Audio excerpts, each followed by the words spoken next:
Just a couple of guys, a couple of microphones, and a heck of a lot of know. It's Football on the Know with Jim and Joe.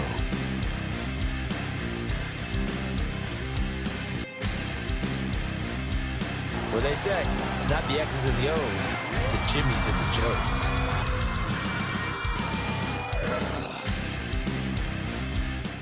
All right, what's going on, everybody? Welcome to another episode of Football on the Know. I am Jim McPhee, and alongside of me over there is Mr. Joe DeCapita. Welcome, Know-It-Alls. Back for another edition of Football on the Know Show, where you can talk with us about anything you want about football or things of that nature. We're going to be talking about a lot this episode. We got a few things on the docket, something that's going to be kind of very close to the vest. I think we should jump right into it. Is Damar Hamlin and how he's in the hospital right now from the Bills and Bengals game. Sadly, you know, he had a cardiac arrest on the football field and gets rushed to the hospital. So far, the only kind of updates that we have for you is that he is at least stable. He is trending towards the in the right direction. The next hurdle for him and his family is for him to be able to breathe on his own. But at least we got a little bit of positive news on it. Yeah, I know, because, I mean, last night when we were all looking at that, or it wasn't now even last night, the night before, Monday Night Football, we were all anticipating a really great game that had implications on seeding altogether. I mean, the Bengals are in the mix, the Chiefs in the mix, the Bills are in the mix, and we knew this game, like, right before, you know, early on in the season. We highlighted this one, you and Joe and I, you know, we wanted to maybe try and do a live show for this one. It was an upcoming thing.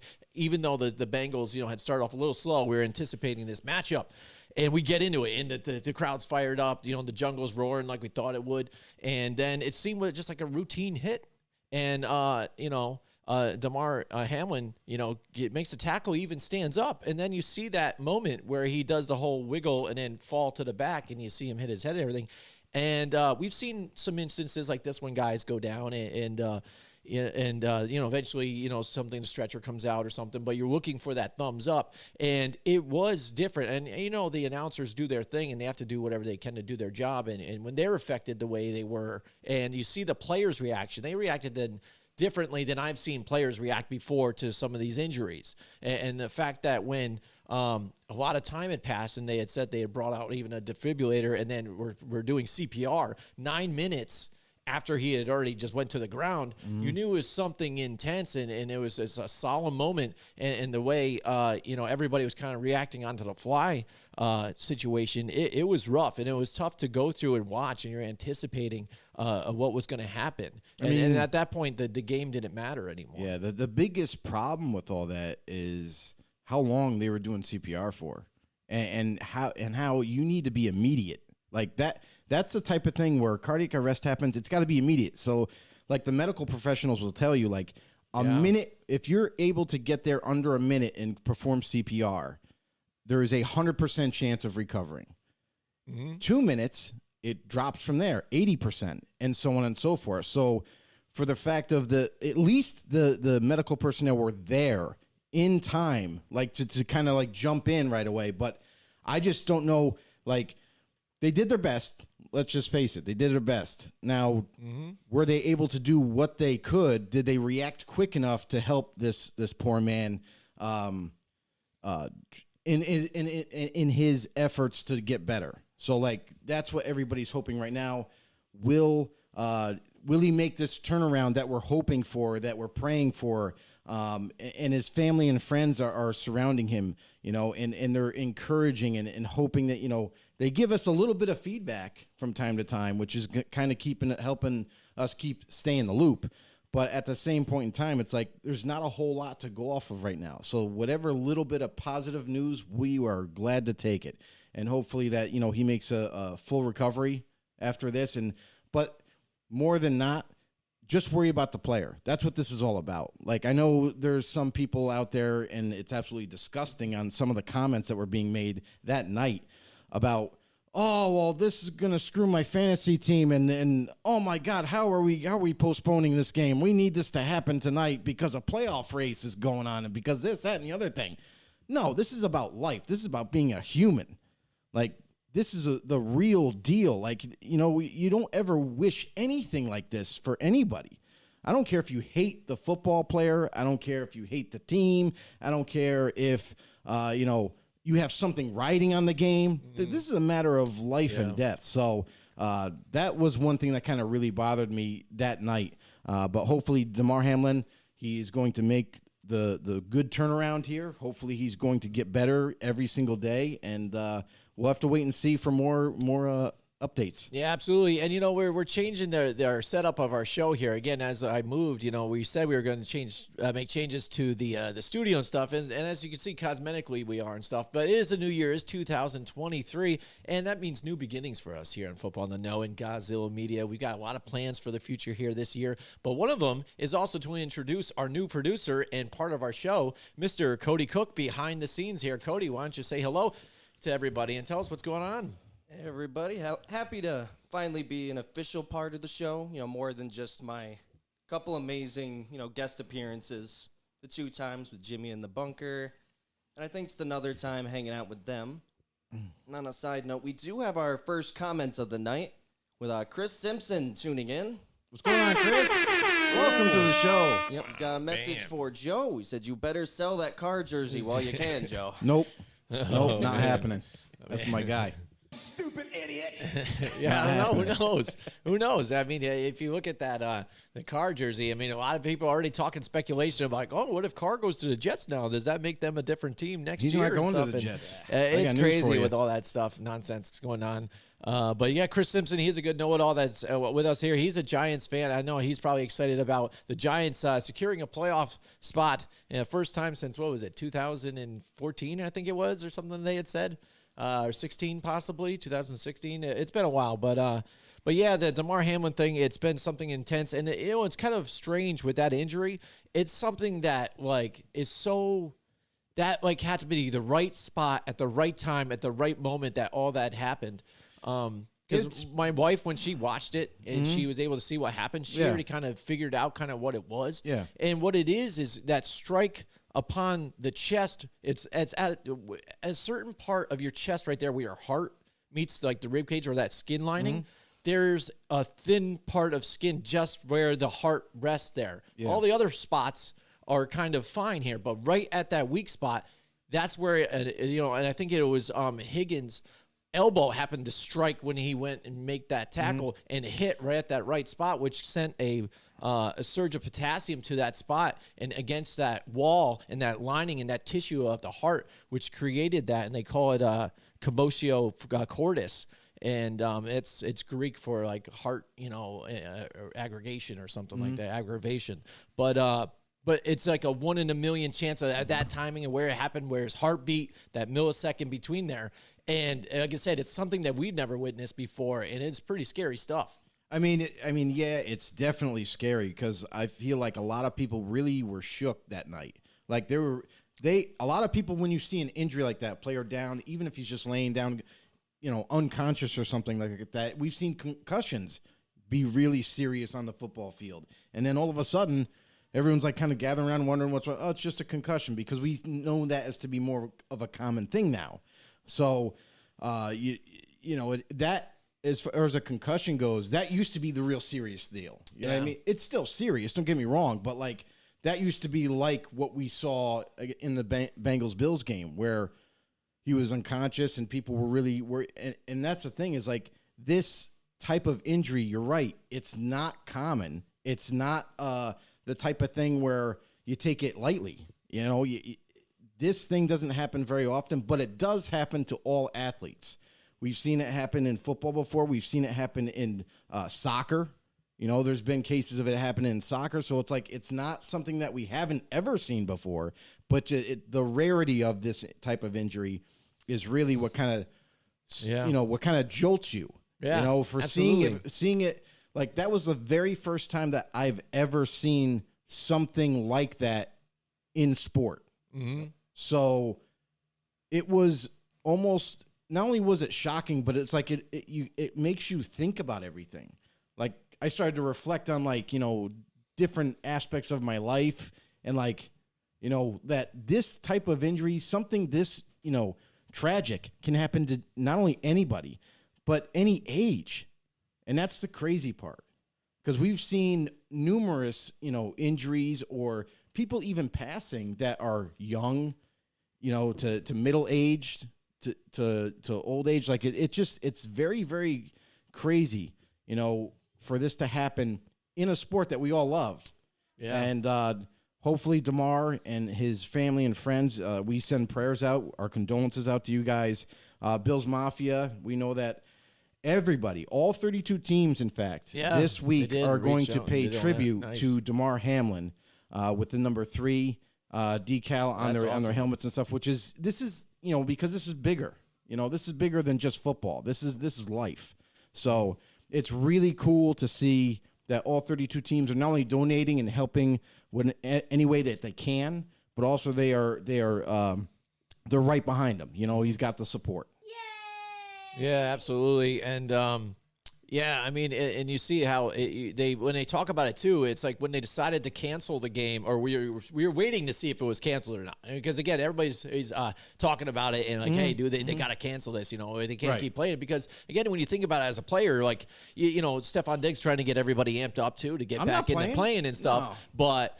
Dude, how do you get back into that and then change those emotions? You don't. And it's just crazy. But I know Tom Leiter's in the house with us tonight, right, Cody? What do we got here for the comments here? He's another know-it-all. What does he got here, Cody? All right. So we got 2 comments, actually. We got Seattle could make Carr a star. Oh, he thinks he wants Seattle over there in his team. He's a Seahawks fan. Yeah, I don't think you can make Carr a star. I think Carr is already a star. Right there, I think he's been a star. Mm-hmm. Yep, then we got a second one. When someone starts performing CPR, they often strike the patient in the chest to start the heart. Mm-hmm. There you go. See, our very own OG know-it-all, Tom Leiter, is dropping some medical knowledge. Yeah, absolutely. My wife almost wanted to even come down on our show and be like a sports medical professional down here. But we could have put her on. She couldn't be our medical professional. She can. She can be like right here. Absolutely. We'll put the camera on her, and she can be like, hey, so what about this injury? Right. What can you tell us about it? Yeah, absolutely. I like it. Yeah. So I mean, in that game, in not playing it has other implications we're going to get to, but yeah, that's an important thing that had happened with everything. And again, sending prayers to DeMar Hamlin and his family and everything that's going on. But Bills Mafia, they responded too, and so did others, and donating to his charity too. I mean, that thing exploded. Huge. So way to show love with everybody, and everybody showing love out to DeMar Hamlin. And one of our know-it-alls actually posted it in our group, and stated that at the time that he's posted it, it went from like a few 100,000 to overnight generating 3 million. Yeah. So, there really are true people out there. There really are genuine people out there that, that really stick behind people, really trying to help everybody, no matter how hard the times get. So, truly amazing story already. Not just the Hamlin part about how now he's trending upward. So there's some hope, there's some promise there, but also for everybody, and I mean everybody, NFL like or outside of the NFL, helping, donating to his charity, helping his family out. Any way they can. Bills Mafia included. Like, of course they're going to be behind him. So it's absolutely amazing to see everybody come together when they need to. So. Yep, absolutely. So we'll look into that. Tom Leiter also says being so brutal is a large part of the reason the sport is so popular. But yeah, when something like that happens, it is pretty crazy. But I want to also give you guys time to, let's pull away from that here and get started to talk about some football and some situations. But I'm going to tell you guys about our friends at Paul Perry Kitchens that help our show grow the way it has been doing, Joe, and helping us out with our live shows and everything that we do. They've been with us for a long time here, and you know what? They take care of us, and they're going to take care of you. That's right. They're right there on 115 Freeman's Bridge Road. Check them out in Glenville. Now they're only at one location. They had to 2, but you know what? They said we can deliver all of this in one building. It just makes sense. Why send people to do 2 different places on the same road? We're just put it all right there. It's like a one-stop shop. You got your custom kitchen, you got your custom closets, your glass for your showers, your awesome custom showers, and then screen repair, glass repair on top of it, Joe. It's everything all in one bundle. Check them out there in Freeman's Bridge Road, 115 Freeman's Bridge Road, or paulperrykitchens.com. Tom, where your only limitation is your imagination out there. So there you go. Boom. There you Boom. go. You like that? That's a good line, job. but you can get in trouble with that type of line. You know what I'm saying? Because then a lot of people imagine a lot of crazy stuff. Like Paul Matty's imagine, can they do my sex swing or sex chamber what was last that? week What or was something? that going on last What week? is going on with that, dude? That is messed up with this sex chamber. Can The they crowd's customize excited that? about that. Yeah, they're cheering for it. Right? They want the sex chamber. But all right. So, anyways, Joe, let's talk about something a little lighter here. Now that that game didn't play, though, there are implications now about this whole thing because even it's right in fantasy football, like the finals, the Super Bowl, I mean, championship week. And then all of a sudden, some people, I'm sure, because again, the way the Josh Allen, he's a star player, Stephon Diggs, these guys, Joe Burrow, Joe Mixon, everybody, all those guys, Jamar Chase, these are star players that are on rosters that are in championship games right now. And now when the NFL comes out and says, no, we're just not going to play this game this week. Well, what happens then? I know. I think NFL and some of the other, the fantasy groups had said, now then it's just flat zeros or whatever it ends up being. That has been a major impact. We've never seen anything like this before, I think, in fantasy football. I don't do fantasy anymore, so why don't you take it? You guys, you and Cody, take away on this one. What do you think? I mean, honestly, like this is one of those most difficult situations that you have to deal with as a commissioner. Oh, Like, boy. Everybody's asking, looking for questions. Everybody's answers, right? wondering, what do I do? I mean, how do we figure out some kind of point system to kind of like make this thing work? And really, I mean, it's unprecedented. There's no good way and there's no real bad way to handle this. It's basically going to come up to the commissioners out there, what they think, what they want to do. And I understand, like, there's going to be money on the line for some of these leagues. There's going to be pride from these leagues. There's going to be some punishments on the line for these leagues. So you don't want to be the loser, obviously. However, if you happen to have a fantasy player in that game, it's tough. Like, for a commissioner, and I was talking, me and Cody were talking, I think last night about this, and because Cody runs a league, I stopped running 2 leagues this year to take a break. And I told Cody, I'm like, what I would do, honestly, is act as if that game it didn't play. So you can't warrant points. You can't fabricate, or project like, oh, well, the projection was 19 for this guy, so I'm going to give you 19 points. Or, you know what I mean? Because it didn't really happen. So, I mean, like, for me, you have to almost act like it didn't happen. If it's, don't get me wrong, it sucks. Like, if you're one of those guys that have those certain players and you're really kind of banking on them, obviously, to help you win a championship. But there is one other alternative, is if you didn't want to do that route, it's more than likely, like, it was a championship game. It could go either way. As long as the score isn't lopsided, maybe you could both agree on maybe splitting the pot. And maybe that could be a fair decision as a commissioner. What do you think, Cody? All right, so with my own league, I think because he had Joe Mixon remaining, I had a 15-point lead. You're talking for your championship? Yeah, for my championship personally.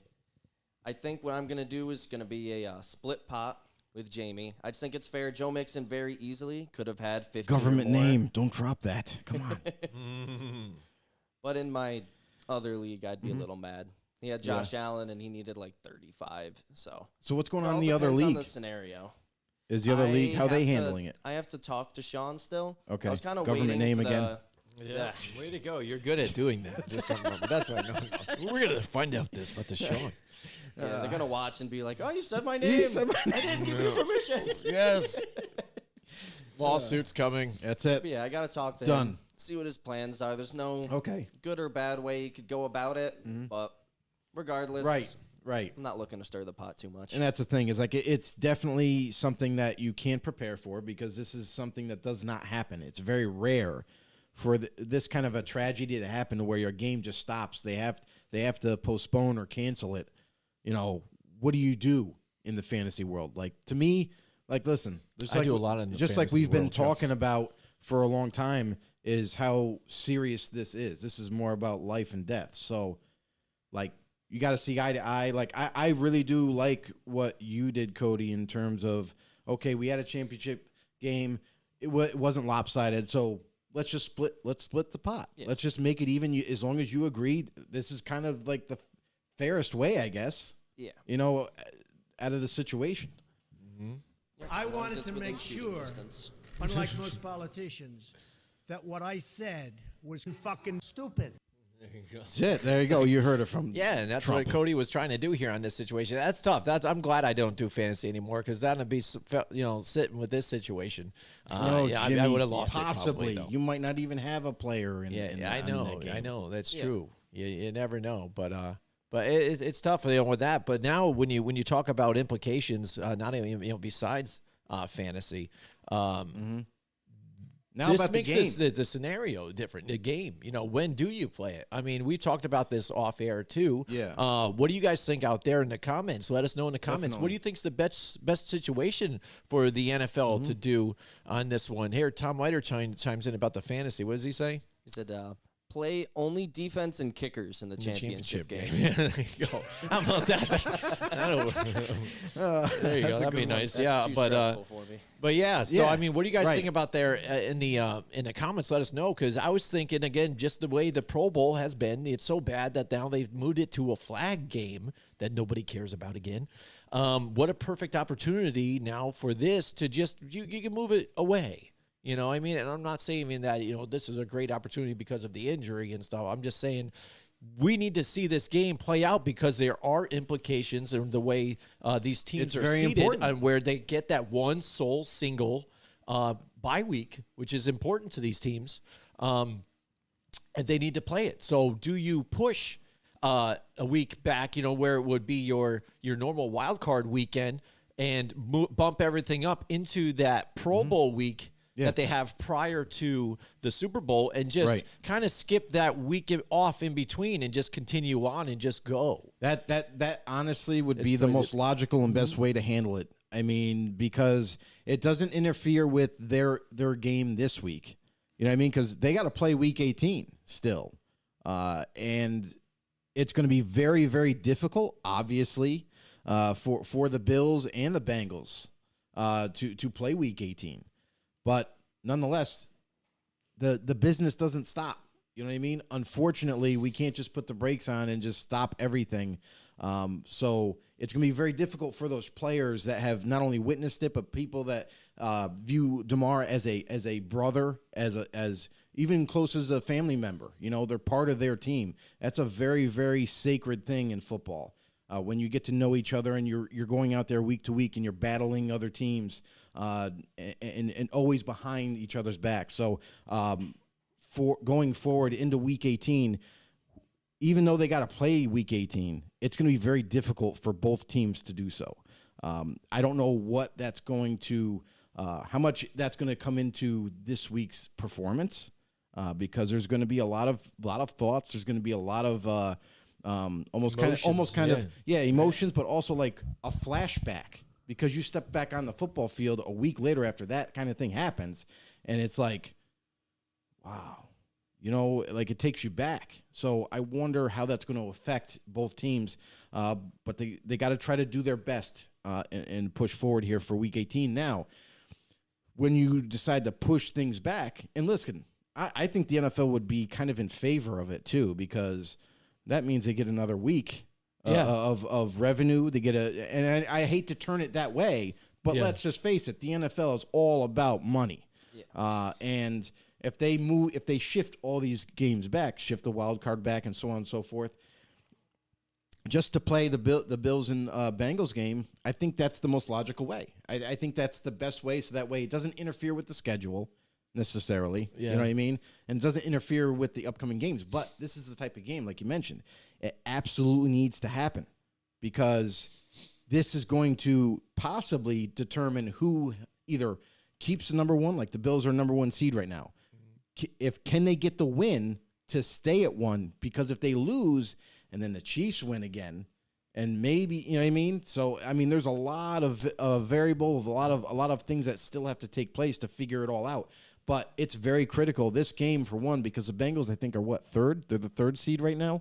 Yeah, they're right there. I want to say. Yeah. So they're also, like, if the Bengals win, Bills lose, and the Chiefs lose, ooh, Ooh, now Bengals right at there, slip right in there. So a lot of things are on the line, and I think that's the best way because that way you don't interfere with any kind of like trying to pull off a doubleheader, which is impossible. Guys got to heal. You don't want a short week. And then by doing that, okay, we get like an extra game for the season. So I think you hit the nail on the head on that one. I think that's the best way to handle it. Absolutely. Cody, what do you think about this one here too? What do you think about that? And then that's even thinking about moving the Pro Bowl, maybe even still play it, but after the Super Bowl, then you can still do it. Because changing that date really doesn't matter. You can still keep the Super Bowl on that date that it originally was. It's not like moving everything back a slot. Yeah. So that would probably work. But if you do that too, to that point, if you move the Pro Bowl back to where it was after the Super Bowl, it's also going to, it might even boost the Pro Bowl. Yeah. It might even boost the amount of people that are going to be willing to go because now it's like you got athletes, celebrities, you got even people that can plan after it. Like you might have some people that are going to the Super Bowl or somehow they won tickets. But now it's like we had extra money, so we plan on going, but now we can go to the Pro Bowl too. Yeah. You know what I mean? So, and granted, like we always complain about the game of the Pro Bowl, and how of a laughing joke it was because one, players are kind of just going through the motions, and two, it really wasn't that interesting because they're not playing that all out. So now to bring it to like more of a games. Like when it starts even like Jerry Rice will pick his team and this guy will pick his team, I think that's lame. It's going towards I hope the they do NBA something and stuff, too to include the fans. Yep. Like for that Pro Bowl game, you could be the coordinator. You know what I mean? As silly as that sounds, make it a just fan pick experience. Plays. Yeah. Cody, what do you think? All right. So I think it'd probably be about the best way you could handle it. I can't think of many other scenarios other than moving that Pro Bowl game back, making it so we can actually see that game that's going to essentially determine the 1 seed in the AFC this season. I mean, there's no other scenarios I can think of off the top of my head that'll actually work without making the teams play back-to-back games in like a 4-day span. That just wouldn't work for anybody. Yeah, I mean, it's a situation that's faced with us here after this game. And so the fact that they're not sure what's going on, we'll keep an eye on that, as we go. But you for sure they've got to play it because, again, playoff scenarios that are going to be brought upon us here the next week or two. It's a seeding altogether, so you got to find out who it is.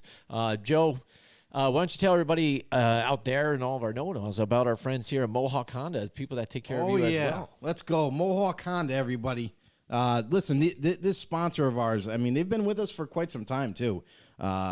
They've been great to us, but they've also let us know that, they're always the best ones to go to. They can establish that relationship. They can walk you through step by step to show you the best way to maybe purchase a vehicle, or even if you wanted to possibly trade in your vehicle. A lot of times with Mohawk Honda, they'll be able to give you more value than you thought you could ever get.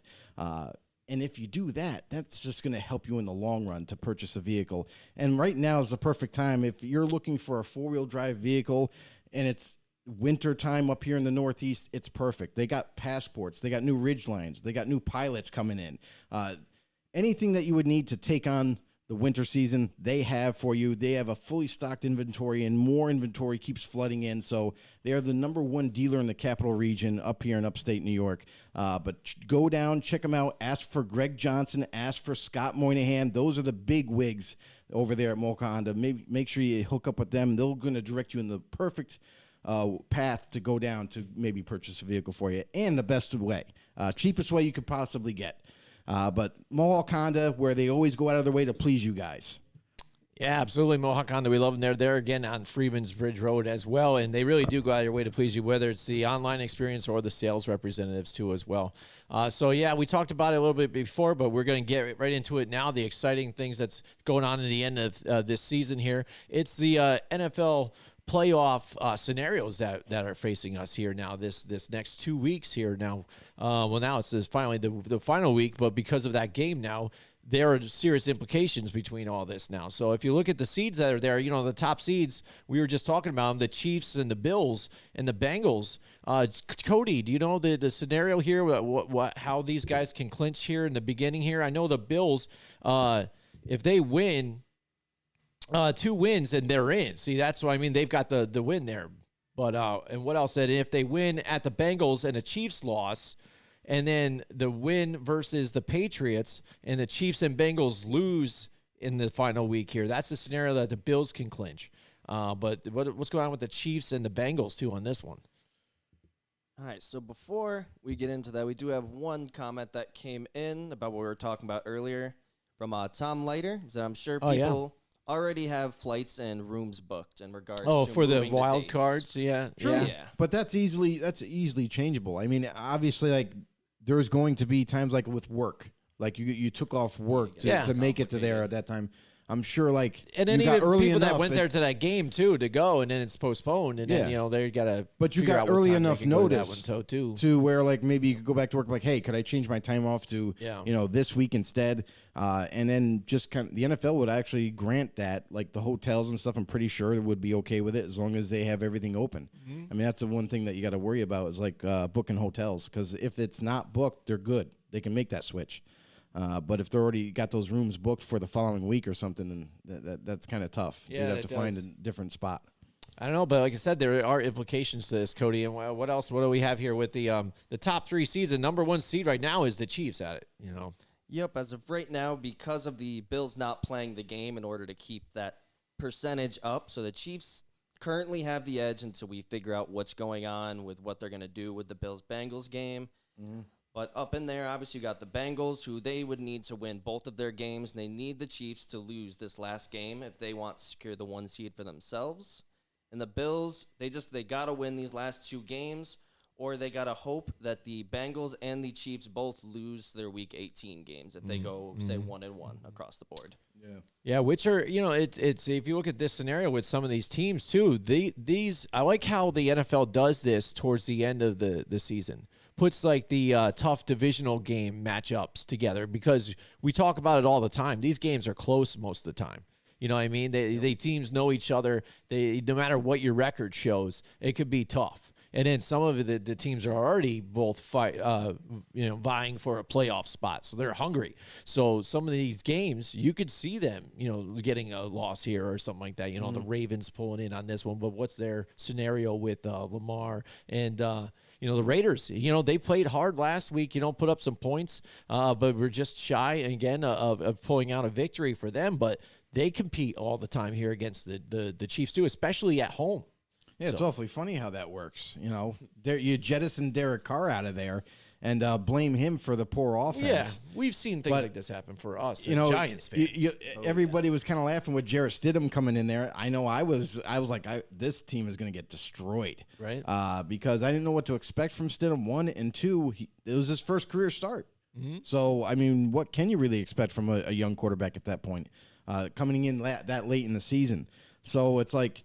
But they put 35 on the number 1 defense in the NFL. Mm-hmm. That just goes to show you that there's further evidence of Josh McDaniels sabotaging Derek Carr and blaming him for everything. Mm-hmm. So, I mean, that was kind of laughable to see that. And then, hey, guess what, everybody? Now everybody's spinning it as, play to win by the way, it's the defense is the problem of the Raiders. All of a sudden, how that changes. You can't blame Stidham. He did good, right? He scored 35 points against the number 1 defense, but that is one big pile of shit. Gotta blame the defense now. All of a sudden, now everyone's starting to get it. So it's just kind of crazy. Like for the Raiders to do what they did against the Niners, offensively. Yeah, and with a backup quarterback. Mm-hmm. I mean, it just shows what the potential like you thought you might be able to see this year with the Raiders. You know what I mean? In that offense, it is kind of seem weird that his guy goes in or whatever with the system. Oh, it's not weird. We saw the play calling was much better. Yeah. It's like Cody had brought it up before to me. It said it's funny how they can get them involved in the offense now. Derek Carr all of a sudden, right? And then when Carr was there and they were healthy. They held him out of the Rams game. They were due to come back that week, and they're both healthy, and they still kept them inactive, still didn't play them, and, then the following week, they came back off of IR, but they were only playing limited roles, limited snaps. They're only playing on third downs, which was kind of odd, And then all of a sudden, now that Carr's gone, they're playing full time. So call it what you will, but very sus. Very sus. Oh man, it is. It's You chose one. Absolutely. So again, we're sticking with the AFC here when we're looking at the playoff scenarios here. AFC North title now. Again, the Bengals here, 11-4, clinch with a win versus the Ravens, or a win tie versus the Bills. So that's where they could have maybe already clinched if they beat the Bills or tied against the Bills in this last one. Yep. So if they win against the Ravens here, it's all said and done, though, either way. So if they get it here, but that's going to be a close one. But that's again, tough. That is depending on what the Ravens do with Lamar Jackson. And that, to me, kind of looks kind of shady, too, because Lamar Jackson, again, not even dressing, really. I mean, are they just truly resting him for the playoffs, or is it partially him, too, saying, well, I'm not good to go yet, too, and using that as, because he is his own leverage, too, is his own agent for get that payday. So, hey, I'm not stepping foot on here until first we get into the playoffs, and then I'll show you what I do, or maybe even until I get something from you guys saying that you're going to pay me right now. That's the crazy thing about look that what's happening situation, when I'm not in there. Is you got Lamar Jackson as his own agent, and the funny thing is if he's holding out, they might miss the playoffs. Yeah, there's a scenario where they don't make it, and Lamar Jackson, you got to be careful, because don't you want to not only make the playoffs, but also you want to get to that big dance, and the only way that Baltimore can do it is with you in the lineup. So I don't know going forward, is this a smart play by Lamar? I don't think so. I feel like he looks healthy. I mean, I know looks are deceiving, but I see him on the sidelines all the time. He's laughing, joking, kind of moving around like all natural, and like nothing is bothering him. And I gotta wonder. Yeah, and Tyler Huntley is getting beat up. Yeah, poor Tyler. I feel bad for him. And the crazy thing is, like, for Tyler Huntley, he's like trying to keep the ship afloat, but he's no Lamar. So he can only do so much. I feel like they're asking too much of him at times to be kind of more like a Lamar Jackson. He's a different type of quarterback. So for Lamar to still not practice, even as of today, hasn't practiced yet, which is very concerning for the Ravens. I don't know if he's handling this situation the best as his own agent, but secondly, they need Lamar.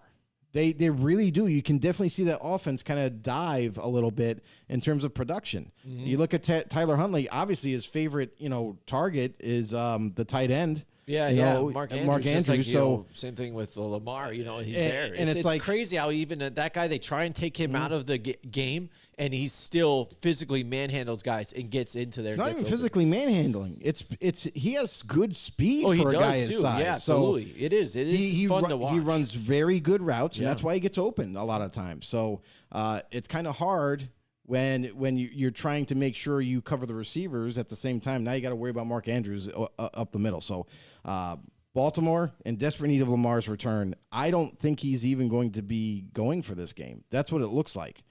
To not practice still, to be Wednesday, midweek, and you still haven't stepped foot on the football field, even in limited fashion. That's concerning.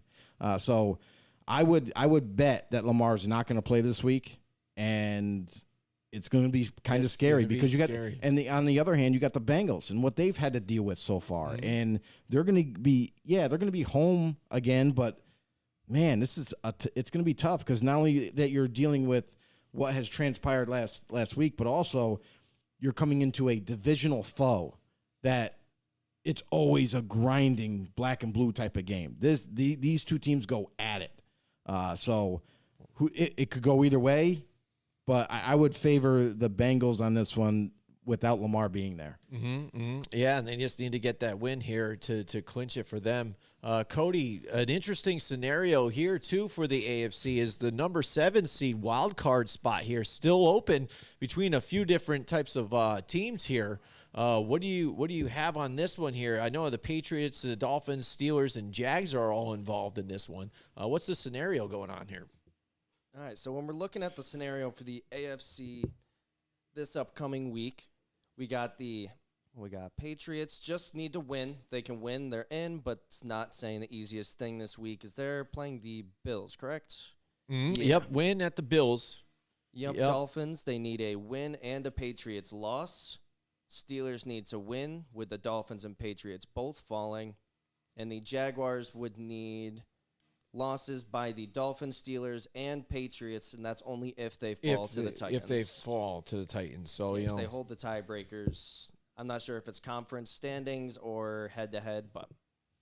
Yeah, and that's an interesting thing. And what about that division and how that division kind of flipped upside down, right? I mean, for a player like Ryan Tannehill, who I think has been overlooked his career a lot, I think, but then since coming to the Titans, has really rejuvenated his career not only, but now I think with a situation like this has really shown why they had to, give him that extended contract, and they needed him in there because with him not in there, they had Malik Willis that he gets injured, and now, who else Joshua is there? Dobbs. Josh Dobbs now. He just looks like he's in over his head, you know what I mean? And now the fact that, Derrick Henry injured on top of it, this team is a shell of its former self and just plummeting. In the meantime, you've got the Jags who are at the bottom trying to figure out what they were doing. At times they look good, but then at times the offense, sputtering and stuff. But now it seems like they're really clicking, and that offense is really putting up a lot of points. And they're surprising a lot of people. And now, like I said, how it's flip-flopped. And this division has really turned out after the beginning. When we tried to predict this division, Joe, it is nothing like I imagined. Not at all. I mean, we thought, before the season that it would be the Colts. We thought they had a legitimate shot of taking over the division with a proven veteran quarterback in Matt Ryan. Yeah, he has his limitations just like anybody else, but we thought he gave them a little bump. But what we didn't plan for is the Colts' lack of tackles to pass protect for him. That was a bad season for any quarterback that stood behind that offensive line. They were constantly rushed, constantly pressured, and it led to some turnovers. It led to poor decision-making, and that offense kind of spitting and sputtering. And then on top of that, you sprinkle in Jonathan Taylor's, injuries that he's had to go through this whole entire season. So he's been in and out of the lineup. The defense actually has been surprisingly good down the stretch. They've been managed to kind of tighten some things up regardless of missing Darius Leonard and a few other key defensive backs. But they've been able to kind of down the stretch, they've played better on the football field. They've definitely tightened up on defense. But that offense, it fell apart. It isn't working. A lot of finger pointing going on Frank Reich. A lot of finger pointing going on like, hey, how are we going to fix this thing? Some people are even murmuring like moving on from Frank Reich and just kind of going a whole new different direction. So don't know how that's going to be headed, but that was the favorite coming in. We never expected the Jaguars to do what they've done so far with a first-time coach and Trevor Lawrence learning a new offense. And that defense looked promising, but man, did they shock us and surprise us down the stretch. They've been playing great football on both sides. And, hey, they're truly deserving of this division that's kind of fallen apart. And even Tennessee, like you mentioned, with the injuries and so forth. Yeah. I mean, and again, the Dolphins in this situation still, but barely holding on because of injuries at the quarterback situation too. Now with them, it's so bad now that they have actually called upon Mike Glennon, right, to join the group here on the practice squad. He's not quarterbacking. A good old Periscope neck, and he's joined in the group.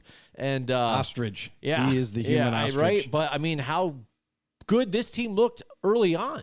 You know what I mean? And the offense exploding. Tua, again, maybe the questions were maybe answered, how he can lead this team. You gave him weapons around there. They're looking good offensively.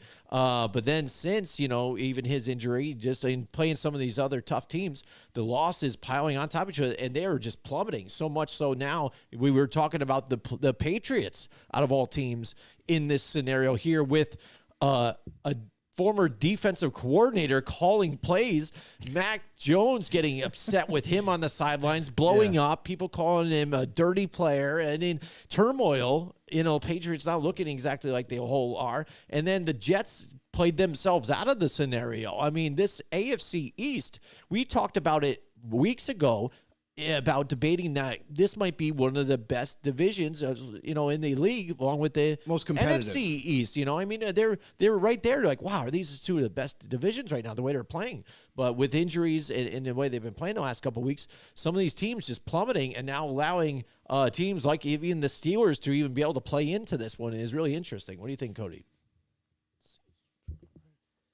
It was definitely been interesting to watch when you see just how hot, teams like the Jets were. Teams like the Patriots were a little inconsistent most of the season, but it's like once they lost that momentum that had been getting them through each game, it was just a total deep dive. A lot of the games, at least for the Jets with Mike White, more of on the positive aspect, but whenever you had to get guys like Zach Wilson in there, it was pretty rough to watch. And then even Chris Streveler for part of a game, just painful. And the whole division, I don't particularly want either of them in the playoffs at this point, so I don't think there'll be much competition. Yeah. Yeah, I mean, it's nuts. But again, the fact that we were talking about the Jags being in this whole situation. Now, you know how they talk about with scenarios with head coaches, like who's the coach of the year? A lot of people think it's Brian Daboll too, how they brought the Giants into the playoff stuff. Maybe even Doug Peterson at this point, which how that team was terrible with the way Urban Meyer left this team, and now to make a playoff push like this and get it together within a year or two as well, he would probably be in a situation, to at least a conversation of something like that. But that's an interesting spot right there, dude, for the 7th seed in this AFC playoff tree. This year has definitely been a little different, Joe, wouldn't you say? And a little exciting, too. And the parity, it's all over the place, I think, this season. I think that's the biggest difference this year in the NFL. It's like for once it's been something that I wouldn't say all of us wanted, because some of us, our teams were better than others. But like as a football fan, this is what you look forward to. Every single week, every game means something. Every single week, every game is close. There's not a whole lot of blowouts. You know what I mean? That happened very rarely this season. And that's something I hope that everybody would like to see. You want to see both teams in whatever contest to be competitive and to see those good games down to the wire. I mean, we've seen a ton of those games this year where it was decided by a field goal. Whether it be win or lose, and sometimes sudden death, sometimes, and going into overtime. It's been real exciting for football fans to kind of rekindles a lot of those old school games that were used to be like that, where it went right down to the wire, seconds away.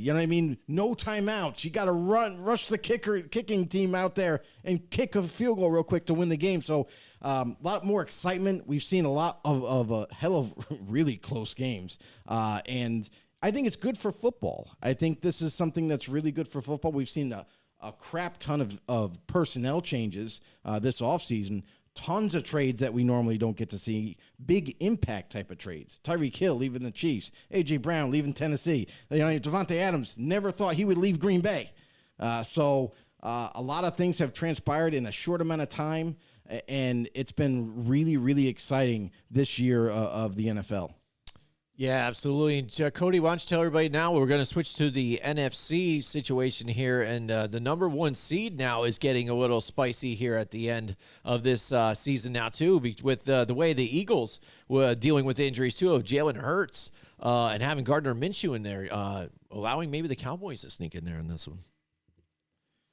Yep, the Eagles, it's been a little weird watching them lose the last 2 weeks when you just thought they've been waiting for them to lock it in. Even with Minshew, they've had 2 straight kind of heartbreaking losses. And going along with the Hurts injury, we've also not been seeing Lane Johnson, who's also been out, who's just a huge part of anchoring down that offensive line and a leader on the offense. And it's been right up there in terms of things just as important as Jalen Hurts being out. But with them losing these games, it has allowed teams like the 49ers to come back into the picture, the Cowboys to come into the picture, while it being a little less likely with the 49ers having an easier matchup this week versus the Cardinals. Yeah, I mean, if you look at the situation here that they're facing, they need now to really win. I mean, before when I had talked about them when they faced the Cowboys, I thought maybe, and they looked at it as, well, we got Minshew coming in, he can fill the spot. We can maybe suffer a loss here, and then we'll just bounce back next week. But last week was supposed to be that next week, and it hasn't really happened. And like he said, it's even injuries on top of it. And now this defense that looked really good throughout the season is getting points scored on it too. So not really keeping them in these games. So on top of the compounding, turnovers by Gardner Minshew, you can't bounce back from that after that. You know what It's I'm saying? really tough when your defense is on the football field a hell of a lot more. I mean, Gardner Minshew, I love the guy, but despite, a little bit of a rough patch on the offense, without Jalen Hurts using his legs and using his running mobility to kind of open up this offense and keep the defense guessing, we've seen with Gardner Minshew, it's a little bit different. It's ran differently. He runs the offense way different. He's not that kind of like high-speed mobile quarterback. He has ability to run, but he's just never has been that type of a guy. So the offense is going to change, and with that, you might trip over your feet a couple times. You're not getting those long drives, those scores at the end that you once were with Jalen Hurts at the helm. So another big thing, too, is when your defense is constantly getting on the football field, they get tired more often and faster. And then that wears on them later on down into the fourth quarter to the point where now they're giving up big chunks of yards. And the other thing that the defense sustained that was a big loss is Josh Sweat. Josh Sweat, the defensive end, the young defensive end that's kind of been preying on quarterbacks all season long. He goes down with an injury to his neck. Not sure how long he's going to be out just yet. Still waiting to hear some more feedback, more updates on that. But also, a positive for them is with Josh Sweat exiting, Robert Quinn is due to come back from IR. So a quick switch of the DNs is going to, help them out there. But going forward, this team, this is one of those things where we've always talked about injuries. You can't plan for it. Injuries are so important to try to help keep that team rolling regardless of how many you have. And this is the first time that the Eagles this season have had to face major adversity. They've had to play through missing their starting quarterback. They lose a DN this past week. They're starting to sustain some injuries to the starting rotation to where it's hindering their team. So let's see going forward with Hurts likely coming back. Let's see if they're able to overcome some of those injuries, especially defensively. Right. And then if you look at the scenario here for them now, they just need to win against the Giants or tie, but it looks like they That's can. gonna be a good game. Last time, Yeah. it That's is gonna be a now. good I think game. it is the way the Giants have been playing, and now you got Gardner Minshew in there. Last time they got decimated by the Eagles, but this is a different team right now, like you're saying. I mean, and the way the Giants, if they can play well on all phases like they did last week, and Right. Daniel Jones do what he did too as well. I mean, 92 yards rushing or something like that, Cody, and almost 200 yards passing. I think he had 2 rushing touchdowns on top of it too. Plus Dual the passing. threat. Yeah, that's all balanced. That's the Daniel Jones we want to see. That's what we've been hoping that we would get. Week by week. Week And by that's week. also the Daniel Jones that the Giants staff wants to see, and that's actually giving them a lot of trust now. Yeah. We've heard even rumors, I don't know how true they are, but they got to be somewhat true, is that the staff they like Daniel Jones. They're so much in love with Daniel Jones at this point that they're like, you know what? We could not only build a really good offense with him, but also we're gonna do our best to keep Barkley and Daniel Jones on this organization. So if they are able to do that, that's going to not only help the team because now they've made a decision where he's definitely the guy. He's definitely our franchise quarterback. We're going to roll with him, and we don't have to try to find all over again to find a new quarterback, which I'm sorry, but some people out there thinks it's so easy. It's very difficult. Let me just say this. Before Derek Carr with the Raiders, the last best quarterback that they had was Rich Gannon in 2002. Think about how long ago that was. That was the last time they had a good quarterback. So it's very difficult to find that type of franchise quarterback. It might be a very smidgen of success this time in this era where you see a lot more talented quarterbacks coming out of college, but it's still very, very difficult to find one. And I think the Giants have their guy. and Barkley, if they're able to do that and build that offense and build the defense, they got themselves a real contender. Yeah, absolutely. Yeah, I mean, and when you look at them, the way they've been playing, so this is going to be a closer game when these guys go at it here. So the Cowboys are watching it closely on this one because, again, if they can pull out a victory here and the Eagles lose to the Giants, I mean, that they flip-flop here. They've got it. They're in. But the Cowboys, now for the Eagles, they need the Cowboys to lose or tied to the Commanders. And at this point, if it's Carson Wentz, and what's going on with the Commanders again? They're just a joke now. Wentz. It's not Wentz. All right, they're going to put Taylor Heineke. No, they're not putting no? Taylor no? Heineke. Oh, my goodness. Guess who they're putting in? They're putting in draft pick Sam Howell from North Carolina. Now, all right. So, listen, is it safe to say now Ron Rivera's making is he cleaning out his locker now? It is his desk. Honestly, like what's going on? Because here's the situation. There's obviously behind closed doors. There's disagreements on who should quarterback, who they should look at. You know, they already know that they're out of the playoffs. So now that that's happened, it's I think there's an ongoing debate. I think it's going to be between Ron Rivera. I think it's the offensive coordinator. I think it's the front office, the brass of Washington, how they want to attack going forward. Maybe they might be. Maybe Dan Snyder and his family don't like Taylor Heineke. Maybe they're say, hey, you know what? We're going to just do whatever we can in free agency. Maybe they're bringing in someone completely different next year again. Maybe they're going to draft someone this year. You know what I mean? So they could go a lot of different ways. But for them and Ron Rivera, that's to me, it's the most uncertain organization at this point. Like, we don't know what direction they're going to go in right now. Yeah, even for a team that was right there on the cusp of making the playoffs, too, as well. I mean, they had a hard-fought game against the Giants, and the Giants ended up getting that victory in there, but they still, mathematically, still had a chance. And it was a power struggle, really. We got some comments here down here, Joe, too. Why don't we get to some of these? Some guys out here are with us here. They want to talk Giants here. What do we got, Cody? All right, we got Joan. Who is this? Eric Bowers? Eric Bowers in the house with us What's tonight. going on, Eric Bowers? Yeah, There he's we got the go. applause. Yep, he says, Cut it. Jones needs some other wide receivers. Hodgins has definitely stepped up as the go-to guy besides James and Slayton, but it's a must-win game for the Eagles to secure the number 1 seed. Oh, and much love, Joe. Much love to Joe. Oh, Absolutely, wow. man. I appreciate that, brother. Thank you so much, Eric, and welcome to the show. It's been awesome. My man. Yeah, I like that. But yeah, I mean, this is what we're talking about. So this is it. In this week, it's very critical for a lot of things to happen. You know what I mean? You could lose a spot. You know what I mean? You could gain a lot. I don't know. I can't wait for the games to start because there's a lot of implications for sure. Right. And then again, just for them to clinch too and get that to get the number 1 seed, it's 49ers loss or a tie versus the Cardinals, which is highly unlikely, but who knows? You never know. So that brings us to the 49ers too as well. They will clinch with any of the following here too as well. Win versus the Cardinals or an Eagles loss versus the Giants. So again, they're watching this one too, and So they're you're telling for me their there's own a thing. chance. So there's a chance even here too. So, and that's all for the number 1 seed. So this is a 3-way race too. So the 49ers are sneakily getting into this mix. And you want to talk about getting through injuries. This team has been the epitome of it. One, Trey Lance, they named him as the starter in the beginning.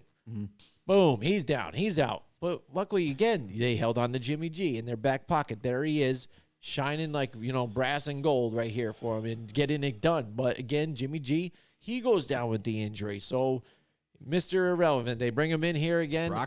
Brock Purdy, and everybody loves it, and he's just getting it done. You know what I mean?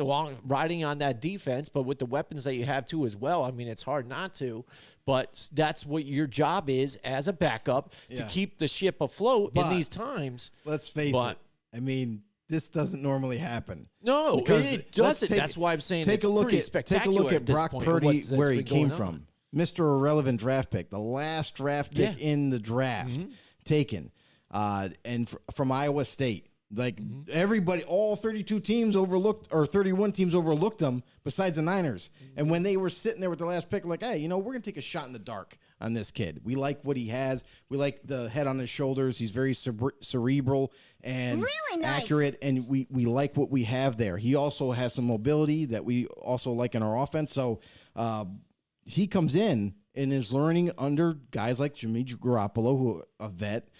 Trey Lance was supposed to be the starter, number 3 overall pick. So he better, do something to at least make this coaching staff look like they know what they're doing. And Lance goes down with an injury. Okay, well, they got Jimmy in their back pocket. They're okay. And then Jimmy goes down, and everyone's like, oh, gee. The Niner fans, I could only imagine the panic at that moment in time. They're like, now we're down to our third-string quarterback. Well, looks like we're screwed. But pleasant surprise, Brock Purdy comes in and just kind of manages the game, doesn't try to do too much, executes the offense extremely well, and is very poised. Like, he doesn't get frazzled. He doesn't, get pressured and misjudge the plays. So Niners have struck lightning in a bottle, I would say, because not only did they draft Trey Lance 3 overall, and they had Jimmy G in their back pocket, most likely going to be going into free agency and looking for another team this season. But now they have yet another quarterback where the most minimal draft pick you could ever use, and he could be potentially your starter. That's incredible. Yeah, absolutely. We've got a know-it-all in the house too, as well, right? Cody in the house. Who we got here? Oh, yeah. We got Zach Walker hopping in. Oh, welcome, Zach. Boom. There he is. Welcome to the show. There we go. Hey, y'all. Oh, check it out. All right. Yeah, definitely. We're talking the scenarios here for the 49ers and the Cowboys and the NFC right now. And so it's a little harder for the Cowboys. It's nice for them if they do happen to get that, the Eagles do lose, so then they can instantly get the NFC East. That buys them a ticket instantly. But if the Eagles win, so then they have an issue. So then they do need the 49ers to lose and to get in and things like that to make it to the playoffs. So and beat the Commanders on top of it. So a little harder for them to be the number 1 seed. But it's still possible. There's still a chance. It's for a them, chance, but not likely. But it's not likely for these guys, especially the way they've been playing again. I mean, we talked about it the last couple of weeks. That defense too has had allowed. The people can still run all over them. Their corners are getting beat. At times too. Again, Trayvon Diggs, where you keep talking about him trying to anticipate the picks and the interceptions to where he's caught looking all the time and getting beat. But then Dak Prescott. He's been a turnover from a machine to where a lot of these Cowboys fans or whoever that want to talk great about how Dak Prescott is and his QBR rating throughout his career and all this crap throughout the season, he's really turning the ball over frequently the past couple of weeks here, and that could be detrimental when it comes to playoff time. Obviously, absolutely. I mean, that's the thing too and everyone's kind of overlooking that Dak Prescott stat. The amount of interceptions he's thrown is only second to Derek Carr. So and that's crazy. Like Derek Carr threw, I think, 17 so far this season, and then Dak Prescott, I believe he has 14 or something like that interceptions this year. So a guy that a lot of people praise and say how good he is running this Cowboys offense and everything. And then he's second in terms of leading in interceptions, which is not a stat you want to lead in. So, and he's still playing. Carr's not. He's done. Yeah. So it very well could possibly in this week's game, maybe he throws 3 more. You know what I mean? And ends up tying them. So, and he doesn't have the cushion of it being a new offense. And the crazy thing is that Dak Prescott is not even being assaulted verbally or anything like that. Like, oh my God, he sucks. Let's change quarterbacks to Cooper Rush. You know what I mean? We don't hear any Cooper Rush chants going on and stuff because he's throwing picks. But it to me, like, that's what baffles me, as a football fan, when you see a quarterback that's struggling and everyone's kind of overlooking that. They're not even paying attention to that. There we go. I actually got it up right here in front of me. We got a 3-way tie for the top of interceptions. It is a 3-way tie. Yeah, between Kirk Cousins, Derek Carr, and Dak Prescott. Congratulations. You played. Well, Kirk Cousins made up a lot of ground in the last 2 weeks. Yeah. And he's back to regular Kirk Cousins, it seems like, Joe. Kirk Cousins that we all talk about. I think Kirk Cousins played himself out of a contract. Right? Minnesota might be looking for a quarterback. Fully guaranteed contract. Yeah, absolutely. Well, no, it's his last year. Yeah. So he's not going to get a new one unless you want to take a low ball offer somewhere else. Mission failed. We'll get him next time. Maybe. Yeah, I mean, again, the way Minnesota, again, it looks, and the last week, again, falling flat on their face, it seemed like they didn't even show up for that game. But they've been having close games that they barely can pull out, whether it be luck or just miraculous get it together here. But they've been that team that everybody still, we're at week 18 right now, Joe. And I think people still have questions about the Minnesota Vikings and how good are they really, with everything. I think we we're know seeing Justin that. Jefferson is great. But if you look past that, what else do we have here for this? And team? look at Justin Jefferson and his frustration last week. Oh yeah, I bet. I mean, He's but slamming the helmet on he's the got to field. be, you're not using him. Not using him enough, not making plays happen to get him open because I'm sorry, he's one of the best route runners in the game. So if one of the best route runners in the game is not getting the football, or you're not developing or calling a different play to get him open. I mean, come on, that's got to be. There's got to be some criticism on the offensive coordinator at that point. So, oh man, and I just watched this play when Aaron Rodgers did that pump fake at the goal line and then just ran it in. Oh, and not to mention, so dirty. You look at the Vikings defense and how inept they've been as of late. They're not playing solid football like we saw early on this season. Yeah. So it's going hand in hand. Offense and defense is kind of collapsing right before our eyes. Right before they had it's crazy about the momentum that they had once, and now it seems like limping into the playoffs. Like they could be one and done. Yeah, in round as one. division leaders for them. Yeah, absolutely. But that NFC East title now is still up for grabs. We talked about again the Eagles and Cowboys. Eagles 13-3, Cowboys 12-4. Again, win versus the Giants or a Cowboys loss at the Commanders. The Eagles got the title, and the Cowboys need to win against the Commanders and the Eagles to lose to the Giants, which could happen under Minshew. It's going to be interesting. That's going to be a good game. I'm fired up as a Giants fan. Watching them the way they played last week was really exciting to watch too. I fully It got me expect fired Hurts up, to too. be there though.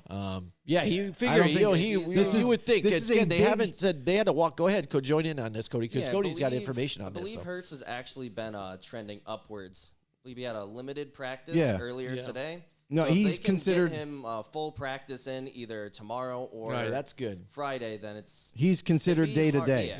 Yeah. It'd So- be tough to think they'd let him miss this game with the number one seed And the a bye implications. on the. Right. Yeah. On the That's what I lines mean. here. That's why they Give need him a him. week So to rest his body. After as long this. as he's healthy enough, like they say day to day. When they say day to day, that means he's pretty close. Yeah. Like it's almost a guarantee that he's coming back this week because of the importance. So nonetheless, it's going to be a hell of a game.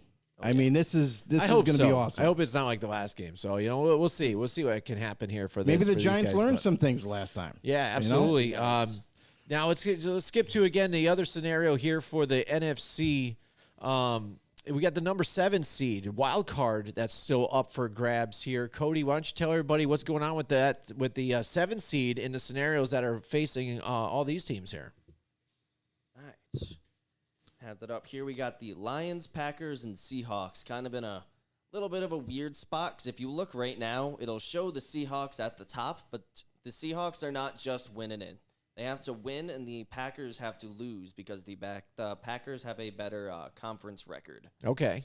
Yeah, so the Lions, though, they are very dependent on they have to beat the Packers to get in, and they need the Seahawks to lose. Mm-hmm. And the Packers, they need to clinch with a win versus the Lions, and the Lions have been a really tough team to beat too with the way that offense has been going for them.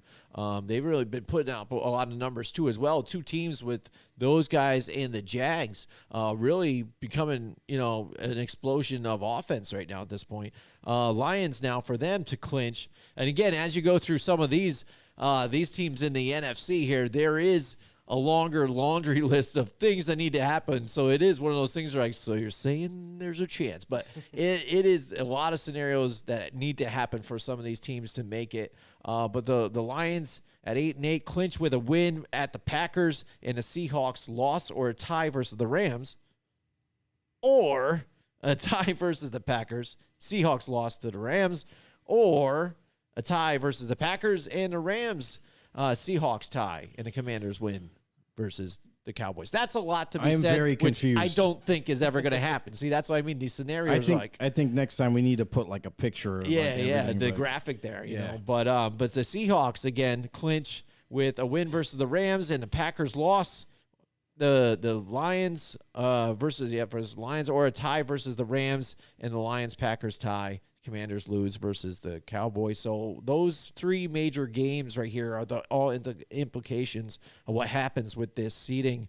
But with this scenario here, Packers, that is going to be a tough game. I think that's going to be a close one. Yeah. Seahawks and Rams, that's a different team under Baker Mayfield now. It just really is. It's very different. And I think they're playing better maybe even right now at this point. With the way with the personnel that they have available to them right now, doing something at least, because before it seemed like, again, wanting to stick to the same old game plan, didn't want to try and run the football at all. And that's because that's not their makeup. It isn't. But sometimes isn't. you got to play to what they give you. There's a different team that you're facing every week. I know everybody's got a game plan you want to get into and stuff, but you got to face what's in front of you and react to what's happening within that game. Yeah, and that's what you're seeing sometimes now. Some of these offensive coordinators, Sean McVay, we've seen it in the Super Bowl, wants to still do what he kind of does, but not really reacting to what the other team's giving him and make this changes to become successful. But that's what we're seeing from him now. We're seeing since the personnel has changed, Stafford's not in there. So he had to make things work with Wolford and hopefully kind of manage it. Moly, and now. You got a team that's decimated by offensive line injuries, and then he's managed to change that offense and kind of create it and change it into a more of a running style offense for Baker Mayfield. And this is something different for Baker because now with him at the helm, you're seeing a little bit different offense than what we normally see for the Rams. We're seeing Baker Mayfield, who also has mobility, unlike Stafford. That's what's changing this offense going forward. So you're seeing a different type. You're seeing a lot of different RPOs that you didn't normally see. You're seeing some jet sweeps. You're seeing from Tutu Atwell, who's one of the speedsters on that team. No Cooper Kupp, and they're still missing some. And they're still missing big Aaron Donald on the defensive side. They might as well just say, "Hey, you're on IR. You're done. You can retire if you want at this point. You made your money. I don't think you can't hang around anymore. Like there's no Super Bowl run anymore. We've seen the writing on the wall at this point. So for the Rams going forward, there's two guys that they're were just pretty making much it work. retired that made the wrong decision and coming back, right? There's a few out there, right? There's the playoff scenarios out there. It's just interesting to look at. Week 18, it's upon us, Joe. The season seemed like it just blew by. Like, what do you think, Cody? It just seems like the season has just kind of flown by with everything, right?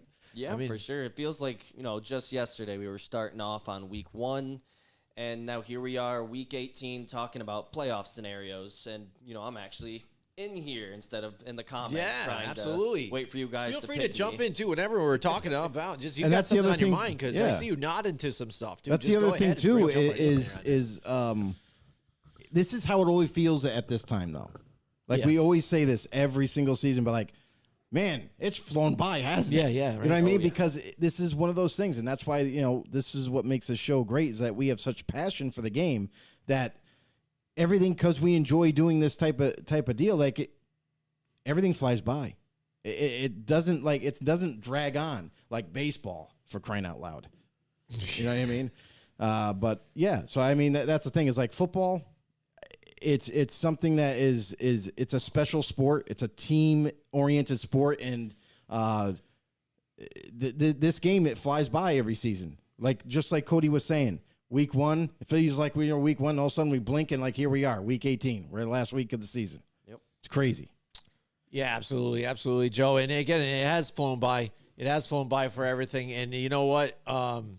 It's been a crazy year for our picks too. Again, Joe, the yearly picks competition is going on. It's right always now. crazy. It is. And again, you've had me pretty much most of the season here going on, but it's been back and forth a little bit I here. think you had me most of the season. No, you've been on top, man. You've been a top dog. It's been tough. You've been on point the last year, and then this year.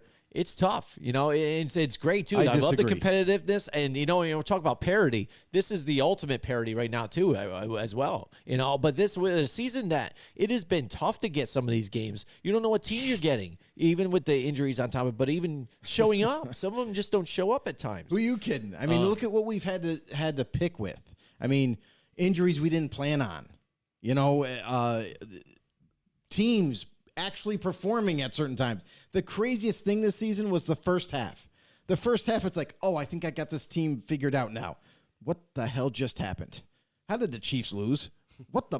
Yeah, you know the what I mean? Chiefs lost to the Colts, right? Yeah, exactly. They lost to the Colts. So it's like, it's something that you can never guarantee a win. And that's why it's any given Sunday. It doesn't matter what the matchup is. You never know what to expect. Yeah, we had 2 ties this season too as well. But yeah, again, it's the picks competition. Mike Tackett's been keeping track of his out there. You guys keep track of yours out there. I know Cody's keeping track of his out there too as well. Yep. Cody, why don't you show everybody the stats of what we have here so far in the competition, see where we're at. Yeah, so again, after this past week, it was a tough one. We both did pretty well, but I was able to bounce back, and now we're completely tied, Joe. That's right. So it is all on the line for the drink here. That's right here. I've got it in my hand here. The bottle of this, it's a football-shaped liquor bottle here, and look at that nozzle on there too, man. And we fill this whole thing up with liquor, and it's not just beer. Like, we do put actual liquor and juice in there, and it is a blast.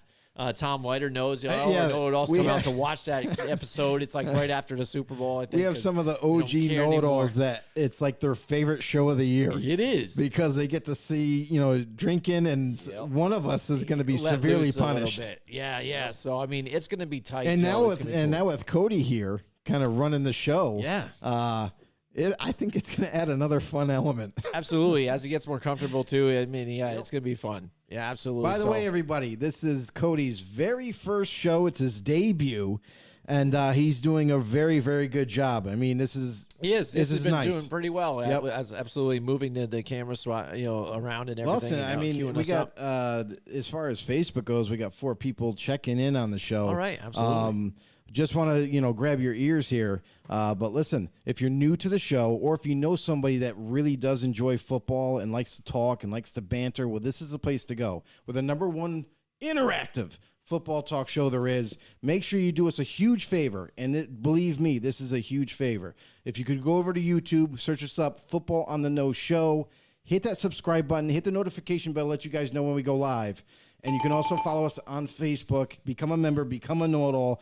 And believe me, every like, every comment, every subscription, every time you click that notification bell, it lets YouTube know that you want to see more of us. So that's going to help us boost up in the algorithm. So make sure you do that for us. Really appreciate it. Listen, the crazy thing about this is if everybody from Facebook goes over to YouTube tonight, tomorrow, whenever, and just click subscribe. That's all we're asking. You don't have to watch it on YouTube. But just click subscribe. And if you do that, we're going to have 900 members on YouTube and be so close to being a monetized goal. Yeah. We need 1,000 members over there. We're still climbing slowly but surely, but we need your help. Yeah, we're about 900 on Facebook right now. So, that'd be awesome to build that up, too. So, it'd be cool. But, yeah, absolutely. Let's get into it, Joe. Let's get into the picks competition. We've got Cody here for this one, too, as well. So, this is going to be a lot of fun. Let's get it going. So Saturday, we're going to have Saturday games again. Everybody asked last week, too. They're like, are there games on this Saturday? We're like, they did it last week, too. They're all on Sunday, So, but now here they are. Yeah, as they They're get back closer on to Sunday. the end. So here they are again on Saturday. We've got some good games. I think that Tennessee-Jacksonville game is going to be close. But here we got the Kansas City Chiefs and the Vegas Raiders. Like I said earlier in the show, Vegas plays better at home. They really like being there at the Death Star and in the Black Hole and the Kansas City. How could you not going there? But instead of them, you saw a different offense going on here. But you say your head coach the way it is. But is that enough for the Vegas Raiders to pull out a victory here against the Kansas City Chiefs? Me, I'm not a believer in it right now. Again, I'm riding here on the Kansas City Chiefs. They still need to lock in that spot. I think they're going to want to perform and do well. And I like the Kansas City Chiefs in this one. Not much to say about this one. What do you think? I mean, the Raiders, they love playing spoiler. That's one thing they love to do. They love to play spoiler, especially for a divisional opponent. This is a game that doesn't mean anything to the Raiders but pride. I mean, this is something that the Chiefs have had their winning ways over the Raiders for many, many years right now. They kind of just know them to the point where they just end up beating them no matter what. But Vegas Raiders, their one drawback is their defense. That's the only thing that's kind of been haunting them this whole season, besides the inept play calling from the majority of the year, except for last week. But that's what holds them back from winning a lot of games. And because of that, I feel like that's going to be the difference in this game. I mean, can the Raiders defense, tighten up and do what is needed to do to help slow down Kansas City's offense and maybe get a couple stops throughout the game? If they can do that and keep playing the same offense that they did against the Niners, which was impressive, putting up 35, I think Vegas has a shot in this one, obviously, but I think because of their lack of defense and Kansas City is in so much need to win this game because it means so much for them going into the playoffs that I think Kansas City is going to come into Vegas and they're going to steal a win here. All right, Cody, what do you got? Yep, I'm not going to be breaking any trends. We're going to be sticking with the Chiefs. As much as I liked what I saw from Stidham this last week, really getting Waller, Renfro in the game plan while still letting Devontae Adams do what he does best, which is score touchdowns. I don't think it's going to be a very close game. I don't think we're going to see Stidham putting up 35-plus points again. I think this could be the kind of game that is close initially, but just turns into a runaway by the end. And we actually got another comment in. We got Brandon Zacapita. Ooh, yeah. Big bro. Big bro. Yeah, There we were talking about Welcome to the show, brother. the YouTube subs. Absolutely. He said, let's go. And then talking, I don't know when he said it, but talking with the Chiefs Raiders, he just said nope. Nope. Maybe it was to the Raiders competing. Maybe it did. Computers, yeah, probably not. Again, I Doesn't know pay he's enough not. to the Raider He's games. in your family, but he is not a Raiders fan. He ended up skipping that whole thing and found his own way in a shitty team, He's and a that's Falcons the Atlanta fan. Falcons. Yeah. Yeah. So there you go. He found his way to another terrible team. Apparently, he hasn't seen any of the Chief Raider games because they're like last game they played, and that was with Carr with a bad offense. Yeah. And they lost by 1. Yep. So yeah, they're always close. Mm-hmm. Yeah, absolutely. Cody, take us into the next one. We got Tennessee and the Jacksonville Jaguars. What do you got for this one, buddy? All right, and that one, I'm hoping that we can see Derrick Henry really just take over in this game so we can keep it close. Because if we're being honest, Josh Dobbs is just not going to be able to do much. I'll be surprised if we even see him get close to the 200-yard mark in this game. And barring Derrick Henry going off for some crazy 200-yard, 3-touchdown game, I think Jacksonville is just going to be able to take this, and it might even get ugly if they can get an early lead. Big question is, Force Cody, Josh Dobbs. is will Dobbs throw 1 touchdown pass? That's a stretch. Maybe like a 10-yard touchdown when they get into the red zone, but I don't see. He doesn't exactly have a cannon. Yeah, Jaguars easy for me. All right, there you go. You've got Jacksonville on this one. All right, you going with the next one, Joe, or is it going to be me? It's me on there here, so I'll go with me. How about that? There you go. I don't know. Cody, just lead the show in this part, man. You rolled it with this one. This is your thing. All right. Tennessee, Jacksonville again. Tennessee, we've seen what we've seen out of these guys. Again, they're a shell, their former self. And they can only do so much with Mike Vrabel. I mean, he's been a really great coach, and he's been able to get through situations like this. Right. But it's just too much at this point. And now Jacksonville's just riding high. They're going to come into this on fire, wanting to make this playoff push here. I think they're locked in. The quarterback and the coach here are in sync now, and they're running on all cylinders. I like the Jacksonville Jaguars here at home. Yeah, I mean, how could you not like the Jaguars at this point? Jaguars are playing great football right now for what they have available, and they got a lot of momentum. And that's something that's really big going into the playoffs. So looks like they will get this game. I hope Dobbs has a little success so he isn't the worst quarterback ever to start. But all in all, Tennessee, they got a really big uphill climb here to beat the Jags. So I think the Jaguars are too much. All right, that leads us into the Sunday games here.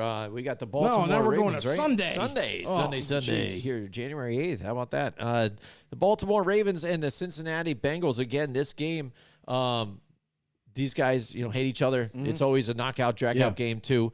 But what kind of team are we going to see out of the Bengals at this point? Coming, because even though they were still affected by that game, whether it was their teammate or not. And going through that situation and then coming back out here and going into play again, at least get to stay home. They're going to be at home and the jungle's going to get wild here. And we talked about it, man, that game, it looked bad for the Bills. So, the Bills not being able to play that game, for them, I mean, they Cincinnati had come to play, and that crowd was rocking. So it's going to be the same thing here for Baltimore. Now, if it's going to be Hundley again, he's got another thing coming. It's going to be rough for him coming out of here. Is Lamar going to sit? Is he going to be able to play? I don't know exactly right now. We're not hearing a whole lot out of this, so it doesn't look good for them. And it stinks because you talked about it before when they had their opportunities just to roll into this playoffs, and now they're just dropping. And okay, I guess we're good with that. It's getting a little scary. But what is Lamar going to get after this whole situation? So that's instantly after this season's over. That's going to be the narrative for the Ravens. We're going to see the showdown with that. Definitely going to be a headliner for everybody to watch. And that quarterback carousel is going to get nutty this and you're going to see a lot of fans, a lot of teams looking in to see what is the end result of the Baltimore Ravens and Lamar Jackson. What's that relationship like right now? Is there a lot of friction? Is that why they broke off talks and he was like, I'm not talking to you guys until the end of the season's over with? You know what I mean? So being his own agent, it's very difficult because you don't have that lawyer support that like knows the ins and outs of the rules and different ways of making a contract better for you versus the team, So in that aspect, I feel like that's where there is a standstill. I feel like Lamar doesn't want to feel like he's going to get bamboozled with a contract, but at the same time, he wants to, as long as the money is at a high point, wants to be one of the highest paid quarterbacks, and that's kind of been his goal up to this point. So I don't think he'll get that because I think the style of quarterback that he is, he's definitely improved as a pocket passer. But let's just face it, his real golden goose is running ability, and that's what makes him really super dangerous. So going forward with Baltimore, a lot of teams are going to be watching this to see how this all ends up. You know what I mean? Will Baltimore have to be faced to put the franchise tag on him and kind of lock him in at least for 1 year and pay whatever it is, in the end? So very big situation, and I know a lot of teams would be very, very interested if he ever became available, whether it be trade, you know what I mean, or, maybe quite possibly if they just don't see the fit of the finances. Yeah. Who knows? Yeah. A lot can happen. So what do you got? You got Cincinnati here at home. It's just got to be the scenario here for Baltimore. Yeah, you got Tyler Huntley, who's kind of struggled the last couple of weeks. So, I mean, to me, this is not really that difficult of a pick. However, just like you brought up with Cincinnati, what kind of emotions are they going to be feeling on Sunday? I feel like they're going to be able to play through them, but it's still going to be super difficult. So Cincinnati needs to handle business. They know that, and they're going to be all business on Sunday. I think this is going to be a close game right down to the wire. Who knows what's going to happen? But I think I like my chances with the Bengals. Yep, and I will be agreeing with both of you hopping on with the Bengals. If Lamar was playing, it'd be a little different. Yes, but with him not practicing since early December, I don't see them just bringing him in all of a sudden and letting him start this week, especially with the playoffs around the corner and seeding for them almost being locked up, minus a small scenario for them to win the division. But I'd be shocked to see him out there at this point. Yeah. And I wouldn't be surprised this week for the Bengals if we see someone like, I know T. Higgins was struggling with his emotions after the game. He knows it's not his fault, but just he's at the center of the play. Yeah. So, going through your head, you're going to blame yourself. There's going to be a lot of emotions to go with that, and it's hard for me to imagine he's going to be 100% mentally coming into this week. But luckily you got Boyd and you got Chase, so I don't think there'll exactly be a drop-off. All right, bring us into the next one, Cody. What do we got next? Yep, into the next one, we got Tampa Bay and Atlanta. Ooh, we love this one, don't we, Joe? Oh, this is the best one. Yeah. This should be the game of the week. Yep. Oh, speaking of Atlanta, there was one more comment from Brandon. Just says, nope equals Raiders' chances of winning. There Clearly. you go. See, it was. See, There you go. I was No right. love. See, I was you were right. He's never watched a Raiders-Chiefs game. He said, "Rise up, baby." There you go. He's ready for the Falcons here. There you go. He's With all Tampa, in on the Falcons. it's anything. The Tampa Bay Buccaneers, what team are we getting out of this one? You know what I mean? I mean, look at what they've done. Last week, it seems like Mike Evans and Tom Brady found love once again on the football field. They finally started to get the ball to Evans. Evans catching the football, intermediate to deep. And it looks like that offense looked a little bit better than what it has been, especially getting a little bit more help on the offensive line. Well, it's tough though. But you look at them, and they were able to put up those 27 points or whatever at the end. They did. I was waiting when I did my picks again. When I went with Tampa Bay, I just had a feeling. I'm like, I really need some of that Tom Brady magic or whatever for them to come back because I knew they were going to be down. And look at it. It was right to the end, and then they ended up coming back and securing that victory. Like, they're doing this nonstop. I mean, the Giants put up more points than Tom Brady and the Buccaneers at this point, and they've been kind of doing that, I think. Isn't that kind of crazy at this point? Yeah, I would say so. And I would also say that, that was a little bit of Carolina letting that game slip away. Yeah, absolutely. But that is Tom Brady magic. You know what I mean? How many times, Tom, he doesn't exactly truck teams down there, even though they try and say it. A lot of teams give up or do stupid, things and give it and let them back into the game. Yeah, and that's the teams allowing it to happen. So, I mean, we've seen the so-called Tom Brady magic. There's no real magic. It's just teams being stupid at the end. Yep. Oh, man. Yeah, this game, honestly, this is kind of like an easy pick. I don't expect Atlanta to come away with the win here. However, who knows, right? I'm going to go with the Buccaneers on this one. Tom Brady, they need some momentum to go into the playoffs. Getting another win under their belt right before it is the key to do that. So, I'm going with the Buccaneers. All right, here we go. He's got the Bucks. Cody, what do you got for this one? Let's see, I will also be taking the Bucks, but it really wouldn't surprise me to see Atlanta go a little crazy in this game. I think it'll be a lot closer than people are giving it credit for, but there's no way I could pick Atlanta with how inconsistent they've been on both sides. Rookie quarterback. Not ready. Yeah, Desmond Ritter. Go stupid. Again, I don't know. Maybe all of a sudden, they put like Tom Brady in, but then they've already got the division locked in, so they're in.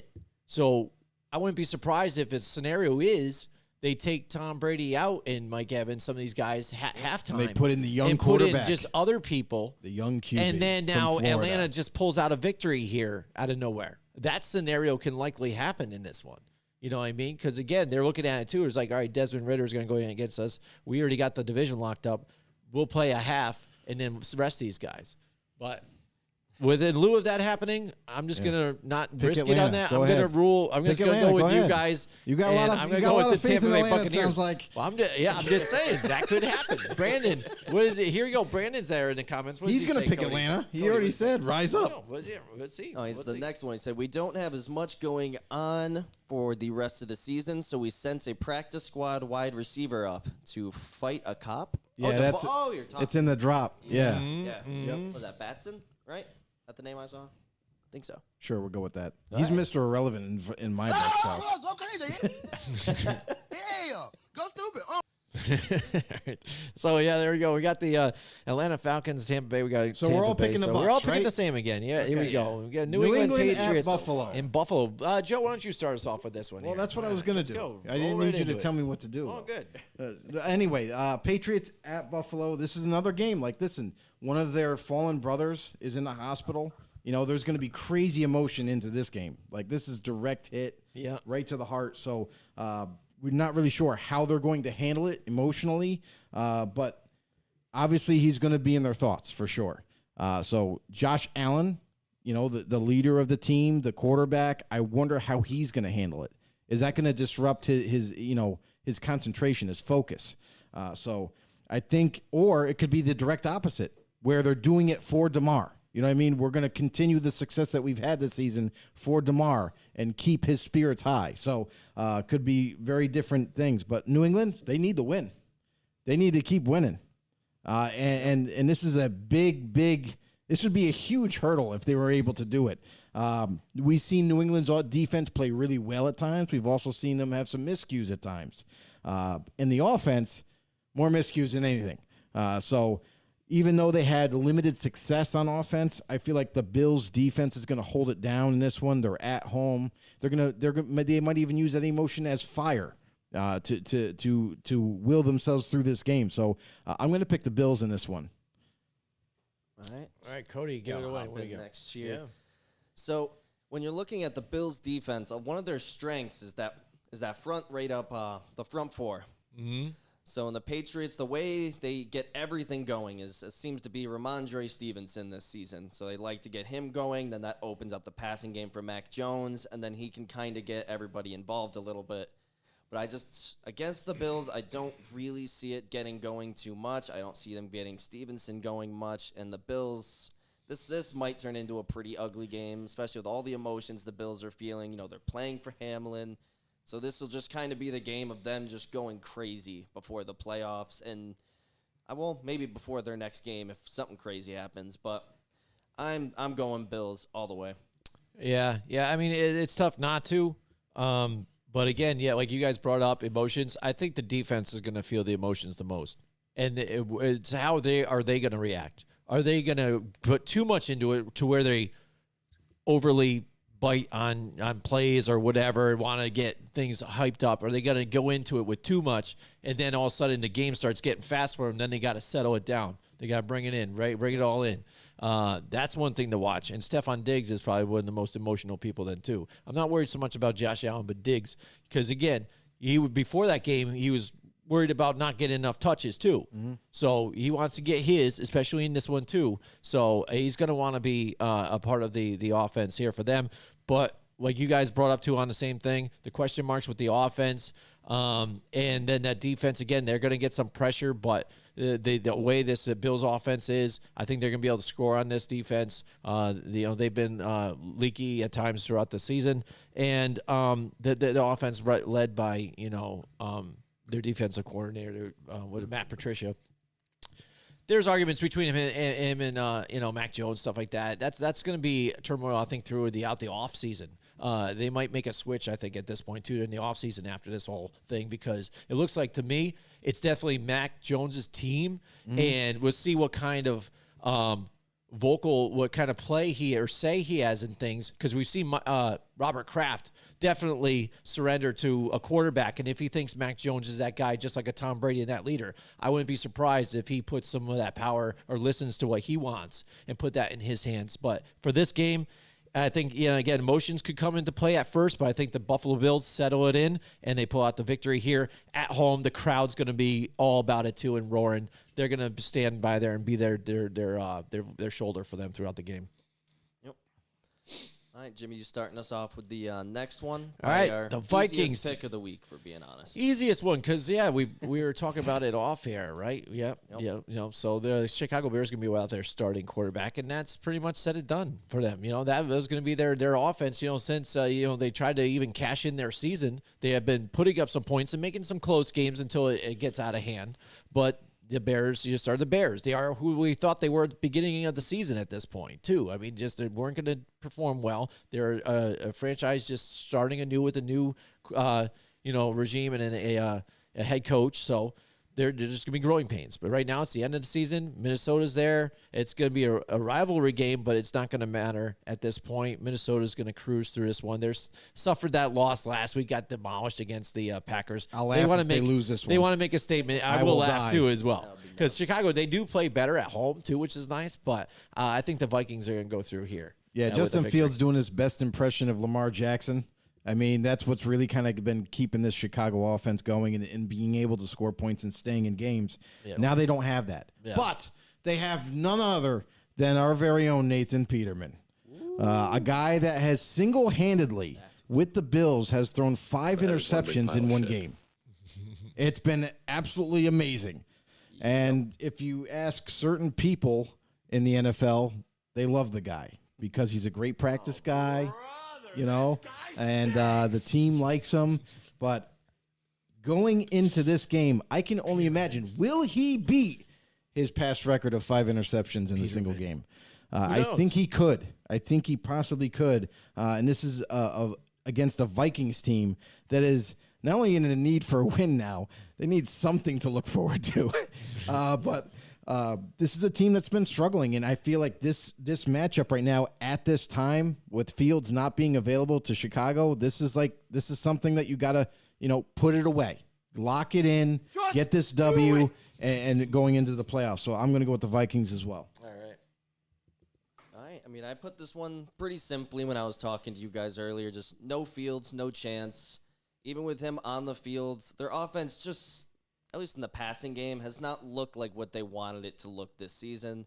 They even made the move to go out and get Claypool, and that's just borderline been irrelevant. I've kind of forgotten that he was there for a while until this injury. Yeah.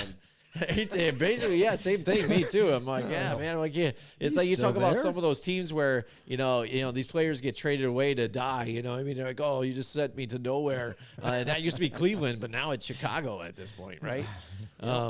But yeah, all right, there we go. So we got Minnesota, Chicago.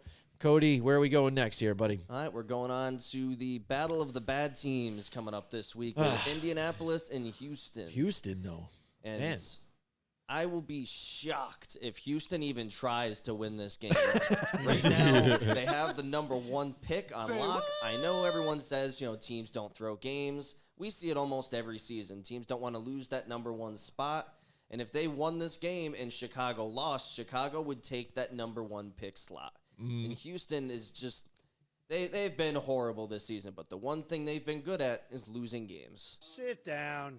And even against the mess of a Colts team, I think the Colts will just, the Texans might keep it close so that we can't say, oh, they threw the game. I think they will. But the Colts will probably end up winning this game probably by like 3 to 6 points at the end. There might be some long field goal. So it'll be 0 to 3 or 6. Well, that sounds pretty accurate.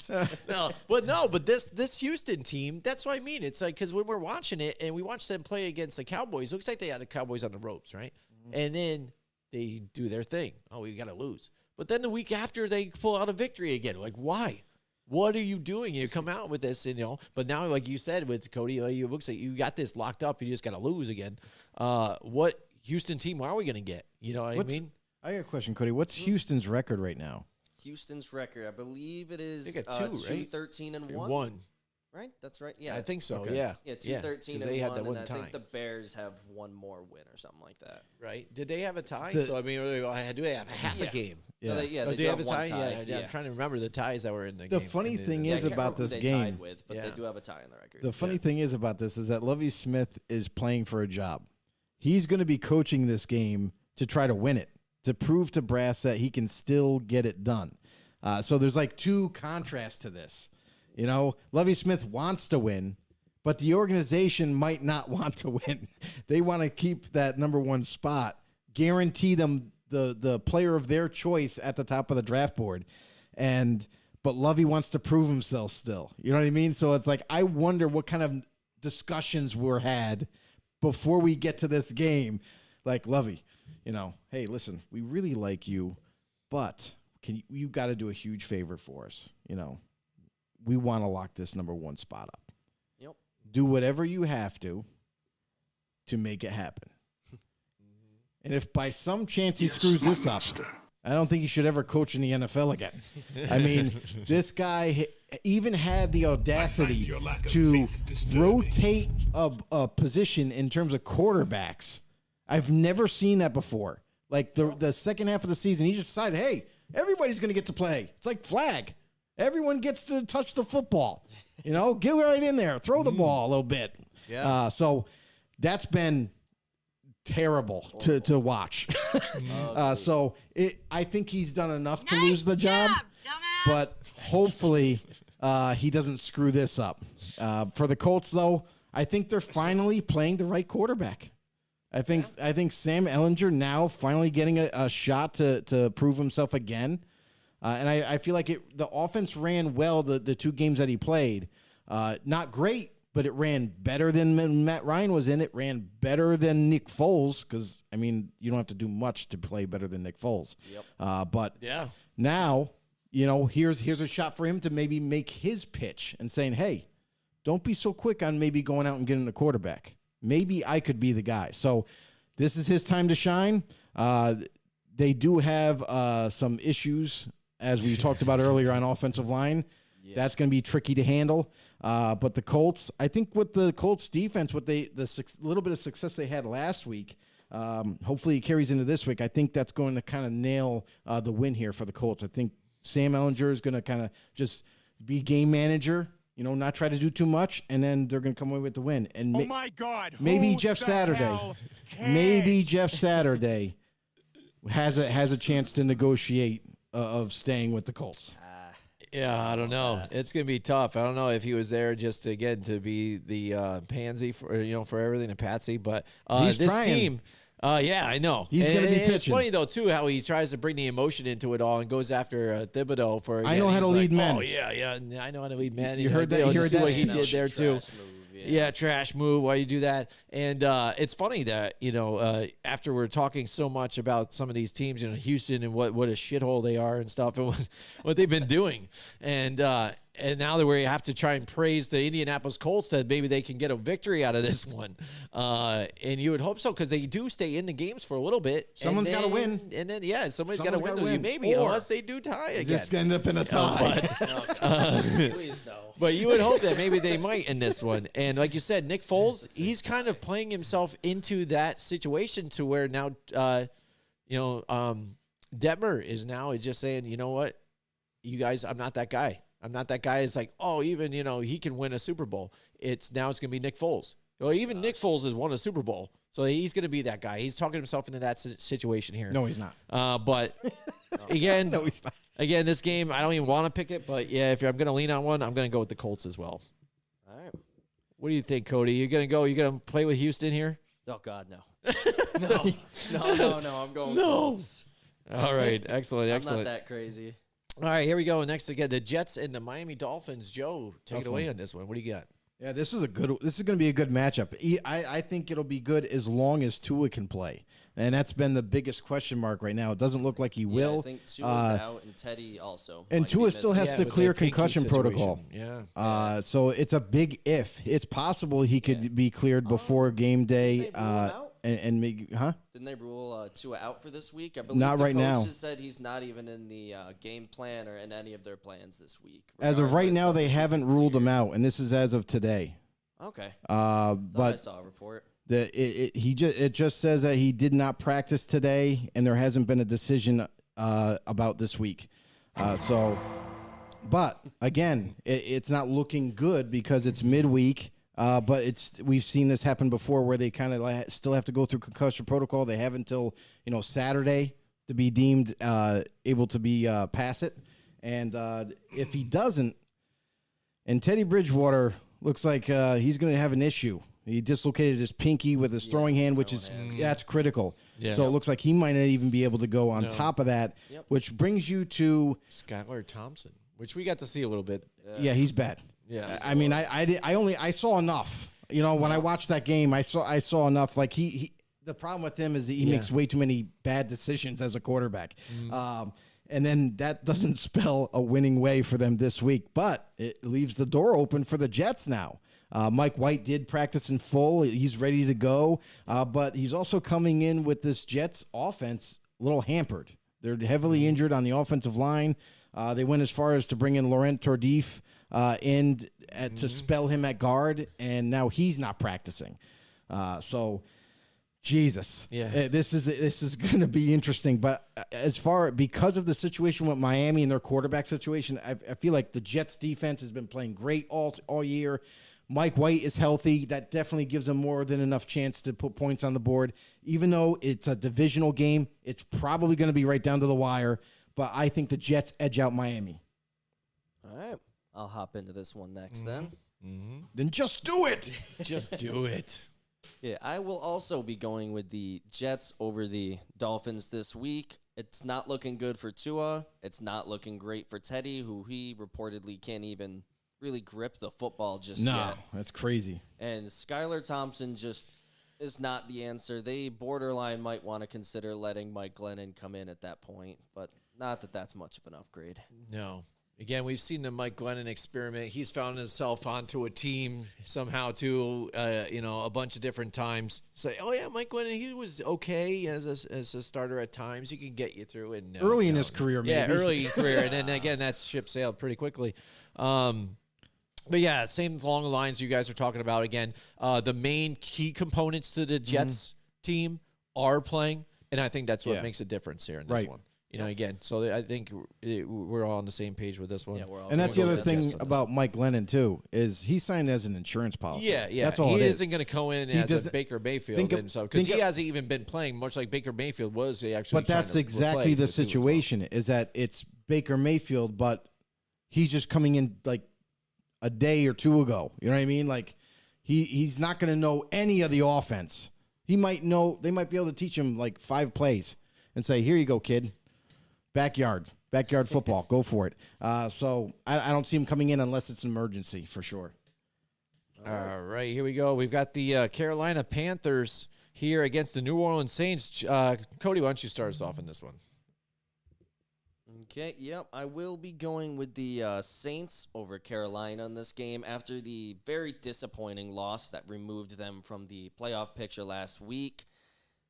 Between motivation and just the Saints arguably having the more talented roster, I think the Saints, it'll be close. It'll be like 17-14. It'll definitely be a close game with a lot of iffy offense being played, but I think I'll definitely be going with the Saints going out ahead on this one. Probably Shaheed making some other crazy big play like he's been doing.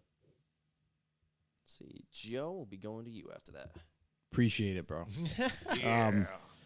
This game here, like, this is, I'm still kind of disappointed for the Saints fans, honestly. When Jameis Winston came back and he was healthy enough to play and they still didn't play him, and they're like, nope, we're sticking with Andy.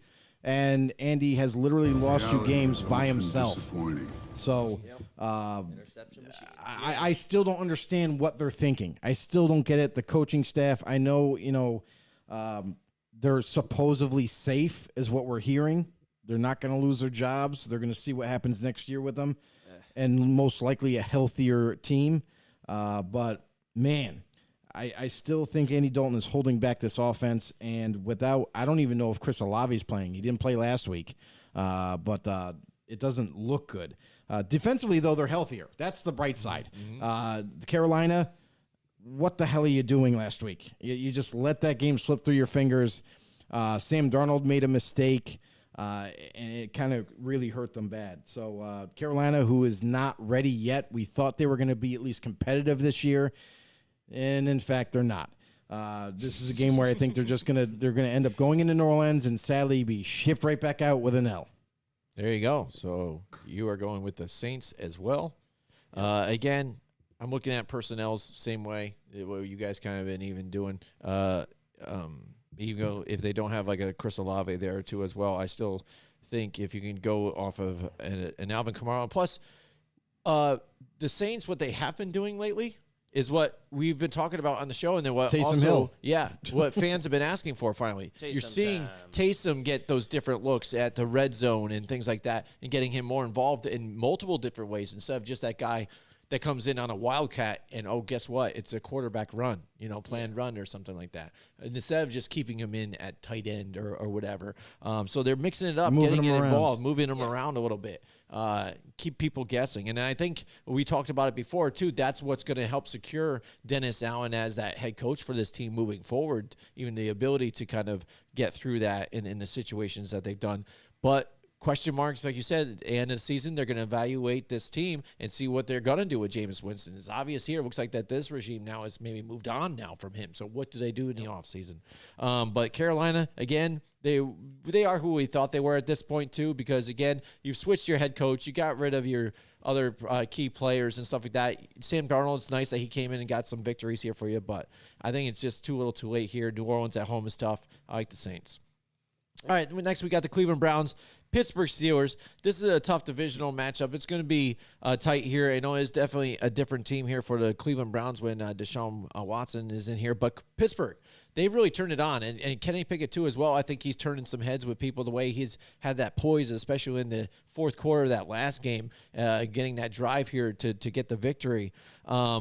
and he's really kind of becoming that star player for the Pittsburgh Steelers here. When it was rocky, I think in the beginning, I think we can all agree on that it was kind of where people were unsure what we were getting out of this guy. So it was up and down, and where people were questioning even.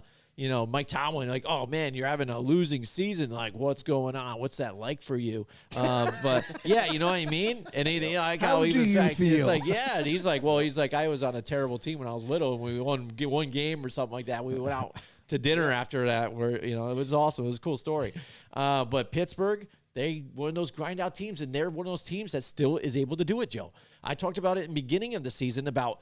Maybe they have the potential here to get fourth in the division, and they haven't done that since did I say, like 1989 or 1986? It's been a long time. It's been a while. It's been a long time, and they just are one of those franchises that just kind of move on and keep winning. But Cleveland, again, they're out, so they're a tough team that doesn't have a real identity right now.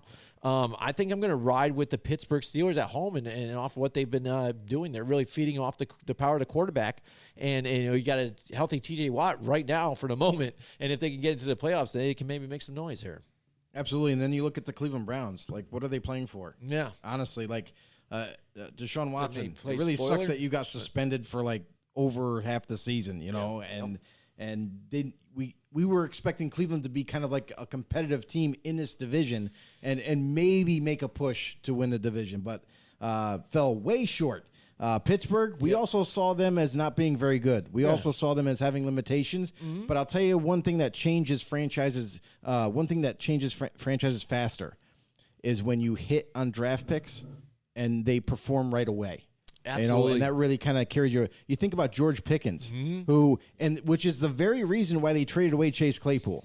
Like, don't get me wrong, Chase Claypool has talent and everything, but they saw limitations in his game, and they're like, he's not getting much better. Yeah. Like, what's going on? So we really hold on to him. Chicago calls and say, hey, we'll make you an offer. Okay, ship him out because we got George Pickens in the building. Yeah. And then Kenny Pickett, despite criticism coming out of the draft, I know I've given him a hell of a lot of criticism with his hands and being able to grip the ball and make some plays.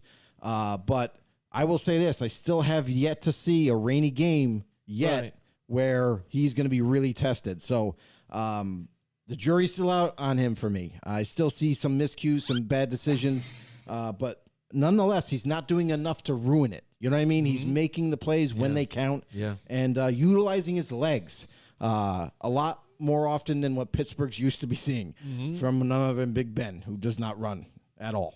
Right, and you bring that up real quick, and how they brought up the stat about Big Ben as he got older, even too, getting the ball out quicker than 2 seconds. Yes. Kenny Pickett held onto it and making some plays out with his legs to buy some time. Yeah, and when you face better defenses, that's when you're going to have to be able to deliver the football on time. And he hasn't been clamped up too often. So we have to wait and see for that to happen. But going up against Cleveland, I feel like Pittsburgh the defense is really going to help him out. And on top of that, this is something that they need to happen. They need to win. So I'm going with Pittsburgh. All right. Cody.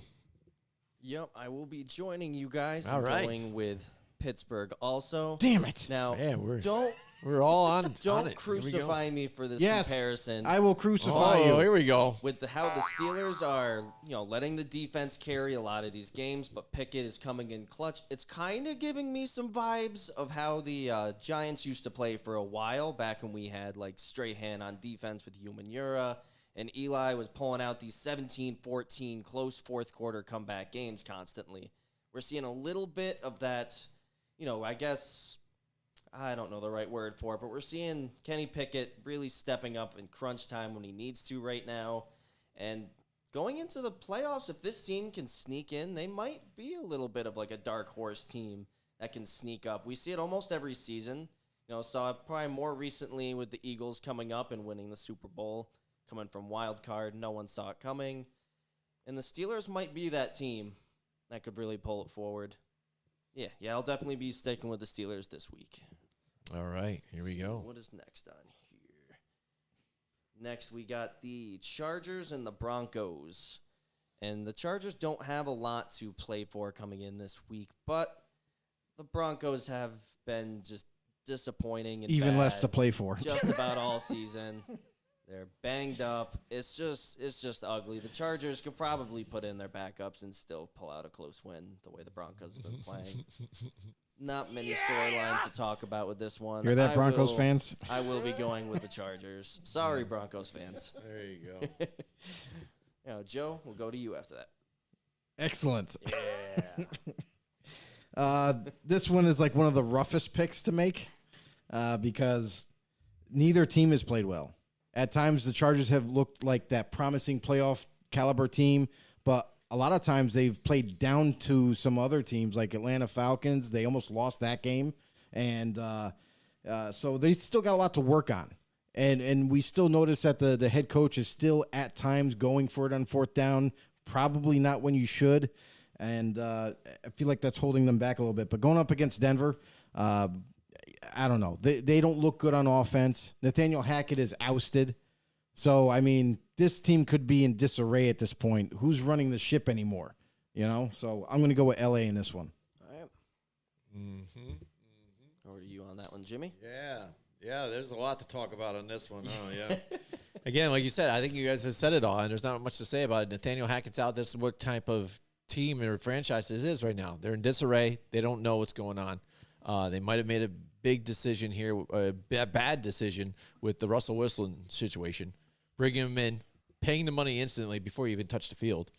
And then wrong decision on getting the head coach in there, in which I think they only brought him in is just to try and squeeze in and try and get Aaron Rodgers to come. And then when Aaron Rodgers said no, or I'm not, they're like, shit, we're stuck with this dude. Yeah, what did they think was going to happen? Yeah. Rodgers is going to. I think that's all that was. Rodgers going to leave Green Bay's stuck with him. Offensive line for the Broncos offensive line. Are you kidding me? Yeah. So I think that's the situation they're left with. So again, poor decisions to try and get in there and trying to persuade another quarterback to come to them didn't work, and that's where we're left. Where we are. Chargers again, they're already in, but again, so if they decide to switch players and pull out, on this one too, just to rest a little bit, maybe halfway through, I can only maybe say that's a chance that Denver might win this one. But Chargers just a better off team right now. I like the Chargers. All right, Giants and the Philadelphia Eagles. This is probably the afternoon, game of the week. I don't know. I mean, because I don't think you're looking at the Dallas Cowboys and Washington, Rams and Seattle.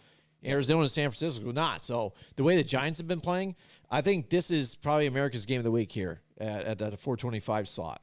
And it's going to be, I think, exciting too. I mean, even if Jalen Hurts plays, like we're talking about the injuries and stuff and the health, him coming back, it would be a game that he has to play just because of the implications. Yeah, absolutely. I mean, again, a rivalry game. The Cowboys are right on the heels of them. 49ers too as well in the mix.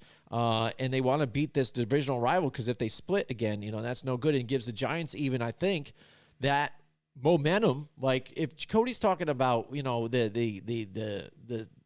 Steelers being that team almost like the stray hand, and I don't really see that much, just because again, what are we looking at with the Steelers? They just beat the Baltimore Ravens that didn't even have Lamar Jackson in there. They barely made it a comeback victory in that. And we're like, oh yeah, they're playing great. This is good, but that team ended up like fighting hard against an undefeated Patriots team, and to get into the playoffs still, make the momentum, and then again beat them in the Super Bowl. That's a whole different type of level here. And I don't see our Giants team here doing something like that, but I would say there's more of a momentum shift in their situation that's a little more on the equal playing field of what that team was, in the sense that if they can beat the Eagles now, who right now are still at the top of the level of the NFC, that they go into this playoffs with that much more momentum now. So it'll be a tough here, but again, being in Philadelphia, Giants don't exactly play well in Philly. It's going to be tough. The crowd's going to be behind them. So I'm going to roll with Philadelphia on this one. Yeah, I mean, this Tough one to is say, it's a tough game to pick because there's a lot of variables in these games. Yeah. It's not only one of the best divisional matchups there is, but also both teams are playing well. You know what I mean? The Giants, we didn't expect them to be this far.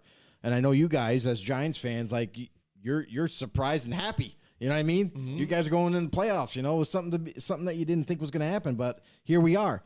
And this is a That's big Cody's time happy matchup. face right now that he You has know, on right yeah, now. absolutely. and now you have this is a huge game for both teams. I'll say one advantage is Philly being at home. Philly fans are crazy. You know, you can't get out of there alive if you're wearing a different color. So the Eagles, they're tough. They're even tougher with Jalen Hurts. I think it's almost a definite sure bet that Hurts is playing, and that alone is going to give them a huge boost, especially on offense. The one thing that kind of is going to be, to me, is something to watch for is Lane Johnson not going to be able to play. So that is a huge void at the right tackle. How they're going to address that and try to keep the pressure off of Hurts from that side, that's going to be another challenge for them. But I'm going to still stick with the Eagles on this because they are home. All right. Now, while I will be sticking with the Eagles in my picks, I think this is You want to compare the Giants to what? I'm not comparing the Giants. They remind me to of that San Francisco 49ers team with the guy named Joe Montana. Daniel Jones, much like Joe Montana, slinging the rock around. Sounds legit. And right now, a guy named Richie James reminds me a lot like that guy, Jerry Rice. Jerry Rice. They both wear number 80. Now we're getting too crazy. The number 80s right there. But yeah, I think Lane Johnson not being there is going to just have a huge impact on this game. You won't see the Eagles able to just run it down our throats the whole time. You won't see Jalen Hurts having tons of time to throw, tons of room to run.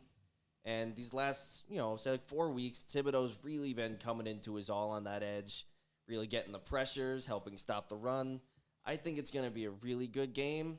While I hope the Giants can pull out a close win, I think the Eagles got a little more going in their favor. I'll be sticking with that. All right. Just hit the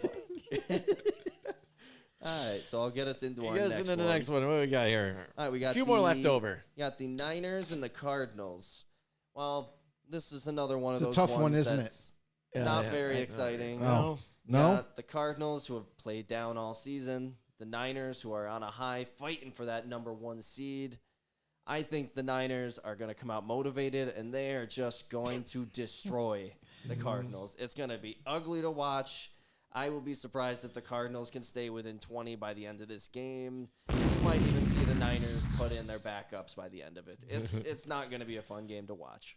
And their backups are better than the Cardinal starters. At this point, So I mean, That's an easy call. right, this is a game that the Niners. It's like one of those like cream puff games. In college football, like the first week, you kind of do it for morale reasons. You get your team to go in play and that then easy you one, play get a in there real and get easy the one. You momentum just going. stomp them into the ground. Yep. You win like 60-0. Yep. This is kind of like what it is before the playoffs for the 49ers. They should easily handle the Cardinals. They both know each other very well, so that's kind of like the only thing that the Cardinals could have versus against any other team. But they know Niners well. But in the end, I think the Niners are going to take advantage of it. Brock Purdy's going to have one hell of a game because it's going to be way too easy. So Niners all the way.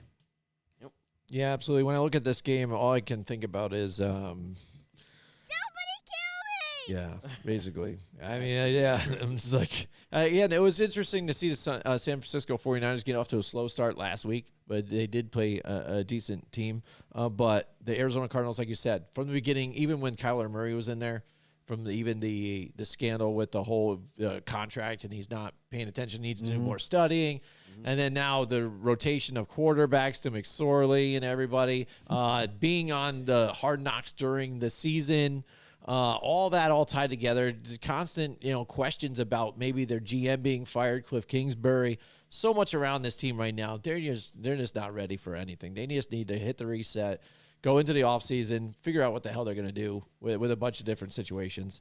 And so San Francisco 49ers, they're at home. They get crazy there too as well. They're going to cruise in here and put pressure on that number 1 spot. That means Philadelphia needs to perform and the Cowboys need to perform on here. So we'll see. Yep.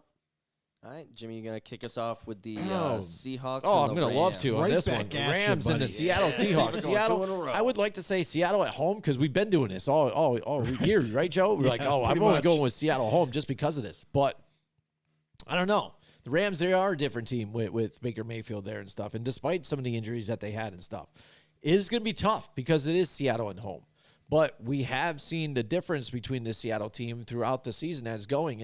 And Kenneth Walker hasn't looked like the same Kenneth Walker still when he came in and stuff and not really getting. He also hasn't practiced. He's banged up once again. He's banged up. Yeah. That's the problem. Really the whole offense runs around through him, and that helps Geno Smith get it to these other receivers because you saw even how the defense was playing against like a DK Metcalf, stuff like that, double teaming them, stuff like that, knocking the ball away, not giving them easy opportunities here. I see a lot of the same type of situations here for this with the Rams. I think the Rams are going to pull out a victory here, even though they're in Seattle. Baker man. Baker, the candlestick maker. Is this a different one that we have? This could be it. You guys, what do you guys got on this? Could be. Like I would say this. I threw it out there. It's dangling. The Rams, and it's been a funny thing with the Rams. I mean, they've had to go through a multitude of changes throughout the year, whether it be because of personnel or the offense's changes, because they have a completely different quarterback now at this point, new lack of receiving threats. Van Jefferson gets hurt. Cooper Kupp is now down. He's out. Aaron Donald, buddy, you got to retire, man. Just give it up. And then on top of that, unless you want to go to a winning team, that is. But on top of that, just too much negative, negative feedback from certain players and everything. Jalen Ramsey, like he's one of the biggest trash talkers in the league that does absolutely nothing. Sit down. Like he'll say, "Oh, you're not going to catch a single ball on me," and then 6 catches and 140 yards later with 2 touchdowns. Yep. He kind of just bothers me at this point. Time to retire. I would say you're no longer deemed as a top 10 corner, so shut the fuck up.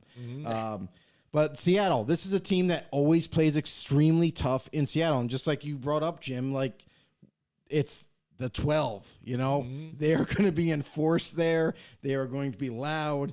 The Seattle team they're kind of, they're a little bit beat up right now with Kenneth Walker. He hasn't practiced today. Who knows what happens the rest of the week. But they're a team that is still fighting. They're still playing at a high level. There's a lot of energy on the football field. The defense looks good. And Geno is still, kind of going to file his application of keeping me as your starter. So I think Geno obviously wants to have a really big game in this one to kind of help prove to the organization, like, hey, maybe you sign me for another 2-3 years or something like that. Lock me in. So I'm going to go with Seattle in this one. I like Seattle at home against the Rams. Boy, and I'm going to spank you. No, please do. All right. So while I've liked what I've seen so far from, the cool Baker story of getting signed 2 days before a game, coming in, winning the game, and the next game offensively going crazy, putting up, 42 points, was it? It put up a lot of points. That's what matters there.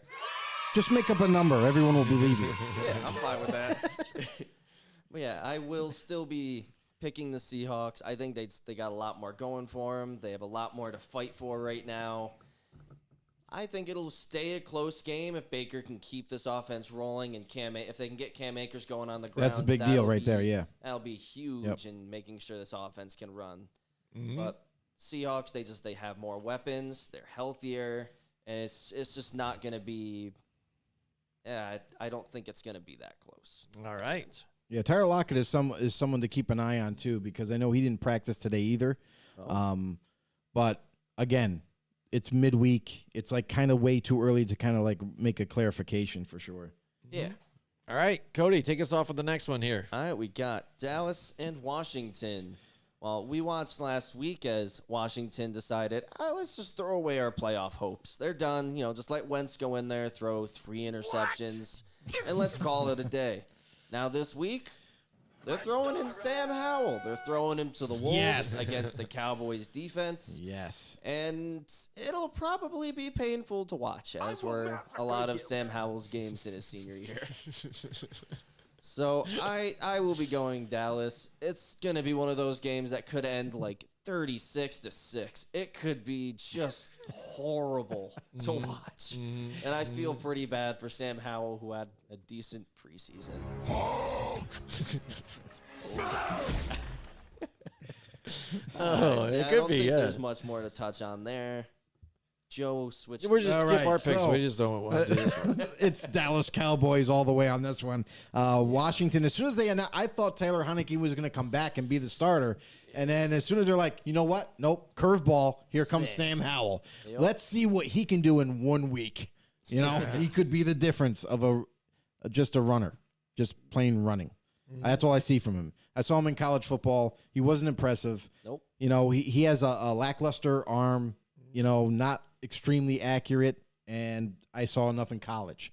So, yeah, I don't think much of Washington this week. Dallas all the way. Yeah, I know. I hear you. And that's what I think the Washington Commanders are doing. We fucked up. You know, that's what they're doing right there. Basically, they're saying, like, oh, we did this, and we're just going to put Sam Howell in now. It's just make it a total disaster, right? Yep. It's over. So Washington, again, it's all written off here. Dallas, I think they want to get a good game here. This is like you talk about one of those games the college team's trying to do. The NFL laid it out right here, and so did the Commanders here for them to have one of these guys going into the playoffs, get some momentum going. Really, again, force it now, you know, with the 49ers playing for something, them get a victory and really pin it up against all on the Eagles. It's all on the Eagles who've been on a losing streak. I mean, the other Dallas aspect wants to do that. of Washington for playing Sam is because they already know they're out, and they want to see what he could possibly give them. Yep. But how can A heart you attack, maybe. But I don't no, know. here's the thing that's a little puzzling for me. Is that man. you know, now you wait till now, like the last week, he's literally got 1 week to show you anything. Yeah. You know, That's of it. live That's all- action. that's all you got. Until Yeah. next Yeah, yeah. preseason Yeah, games might or as well have something. done it To last stay week, on this too. roster or not. So I mean, yeah. I don't know. I think they just obviously like they're just a disaster at this point, and I don't know where it's going to be headed after this. Because look at Dan Snyder and the turmoil that he's got going on, court cases and everything. He could possibly be forced to sell this team. And if that was to happen, you have completely new ownership. Now, when new ownership comes in, they might want a different staff. They might want their staff. You know what I mean? Ron Rivera won't be their guy. It'll be the previous owner. So a lot could change this offseason as well. Yeah. And then again, that could be even the straw that broke the camel's back. Yeah. How about that reference, Joe? Old school. But imagine that now that the owners will finally say, you know, forget all the sexist stuff and the racist stuff you've done. What the hell your team has done this season is enough just to strip the team punishment. away from you. It's right enough now. punishment, You do yes. not deserve to own this team. You know, technically I don't. My wife owns it. You know, so. You not my fault. haven't met our standards. So, all right, Cody, bring us into this last one here. It's Monday Night Football. It's going to be the last Monday Night Football of the season. Let's Right go, now. Cody. I Get think pumped. it's Do actually they? Sunday night for that game. Oh, is it? Oh, it It is. is That's right. They Sunday don't even night. have No Monday. No night. Monday Monday nights. night is over. That's right. So it is Yeah. Sunday night. So we won't have a Monday night. Yep, we saved So one we're of- free Monday, one of the guys. better What are we games gonna to do? talk about for last, at least. All So right. we got Detroit and Green Bay, but it's in Lambeau. And for anyone who's seen, you know, Jared Goff in the past, when he plays in games that are below freezing, it's just not at a high level. I think it's like 5 started games, 3 touchdowns, 5 interceptions. He doesn't play at a very high level. I can hope it's a little different for the Lions here, but the Packers are used to this. It's Aaron Rodgers, who's 3-0 in these kind of games. I think it was one in 2010, 2013, and 2018 for winning in kind of games. And Rodgers, this is his bread and butter. That is correct. He's been doing this his whole career. When he is needed to come out and make the big plays to make the playoffs, this is when Rodgers does his best, even with all the Christian Watsons and the inconsistencies around him. So I will be going the Packers in this one. All right, Packer man. Go, Got Pack, the go. Packers. Go. Yep. Joe, what do you got? Detroit, listen, I feel like they would be a lot better playing in this type of cold if they just didn't have a dome. I mean, you're in a division where the Packers Everybody else utilize plays, that yeah. advantage and they play in this type of cold and everything. I wonder if like these teams, you know, were ever thinking about that, like when they went and go ahead and decide how to build these stadiums. It's like, okay, well, our rival plays in the cold weather and they're adapted to it, but we play in a dome. I think partially some of it is the city putting in the money into it too, and maybe Well, it costs possibility of hosting a Super Bowl though, maybe too, and bringing revenue into the city. Well, I don't know about Detroit. But in Green Bay, like this is Cody's right. This is where the Packers thrive. Later in the season, in the cold, no matter who they play, when they're at home, it is like they're just at another level. Yeah. And Rodgers really plays extremely well with the pressure on him in the cold and all the naysayers. Listen, look at what we seen from Green Bay earlier this season. Oh, they're terrible at first half of the season. They can't get it together. They don't really have any receivers that can help Aaron Rodgers out. Aaron Rodgers is even playing like garbage, you know? And then all of a sudden, they started to get it together little bit by little bit every single week. And now we're seeing a completely different Packer offense than we saw early in the year.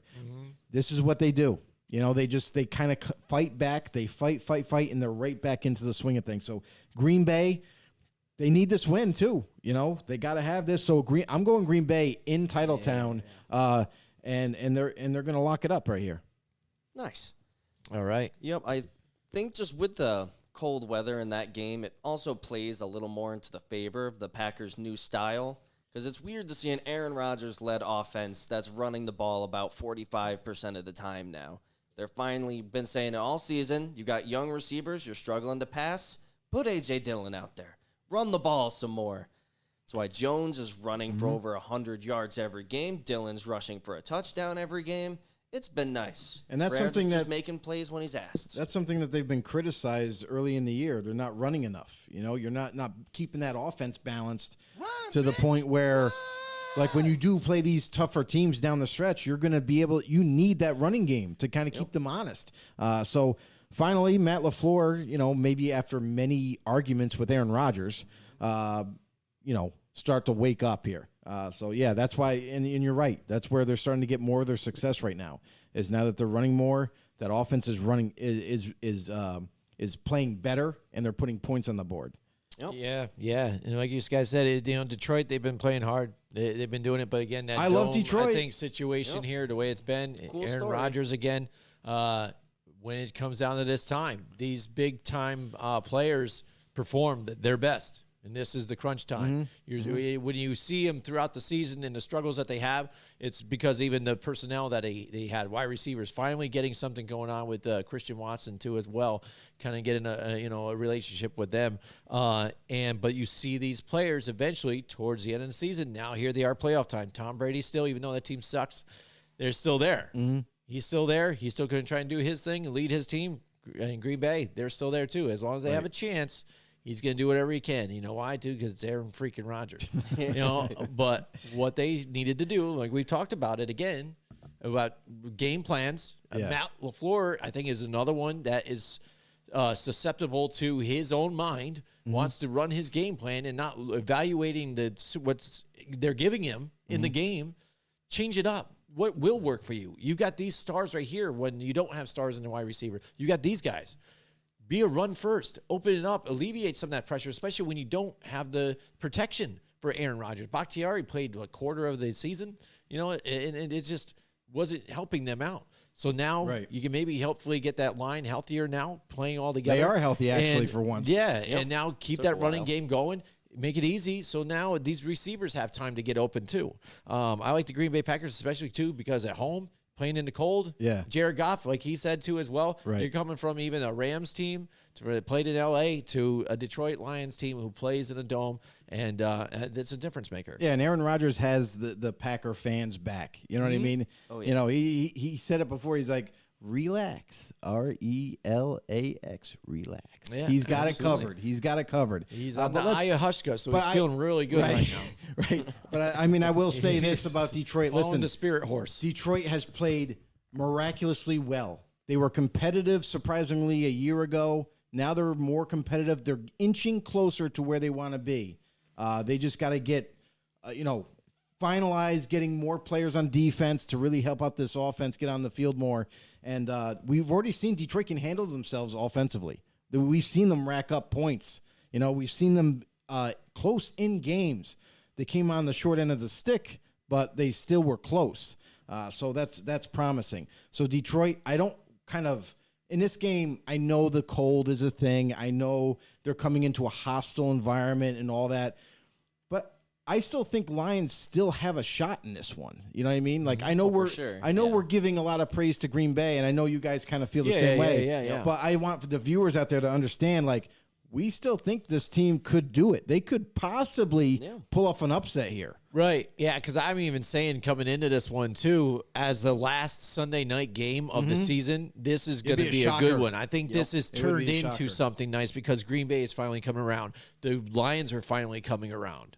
So I think this is going to be a nice one here, prime time. Yeah, let's go. A lot of people don't get to see the Lions prime time either. No. So, I mean, this is going to be exciting for them as a team, too, as well. Right. To see what happens. Yeah.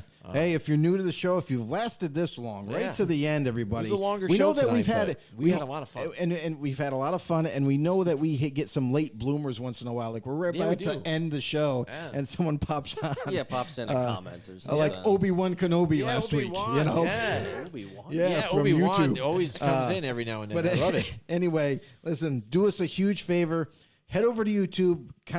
We really need your help to kind of grow as a football community. We are the #1 interactive football talk show out there. We want to prove it. Drop some comments down below so we can react to them, answer any questions that you might have. But go over to YouTube, search us up, Football on the No Show. Hit that subscribe button, baby, and the ring that notification bell, let you guys know when we go live. You can also follow us on Facebook, become a member, become a nodal, and you can get this on the go as well. That's right. Football on the No can also be on the go.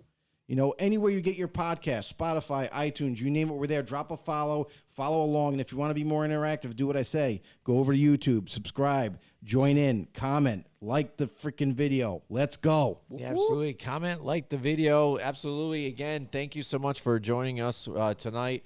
Thank you so much to our sponsors out there, too, as well. Yes. And Colorize, I didn't bring them up earlier, but again, Colorize, 4 locations, now in North Greenbush, too, as well. So check them out, mycolorize.com. Paint Professionals, Benjamin Moore products, but as an independent dealer, they cover everything paint related. So check them out at any of those stores here in their locations in upstate New York or mycolorize.com. Thank you so much, Mohawk Honda and PPK as well. Godzilla Media, we got a lot of stuff for you guys in the future.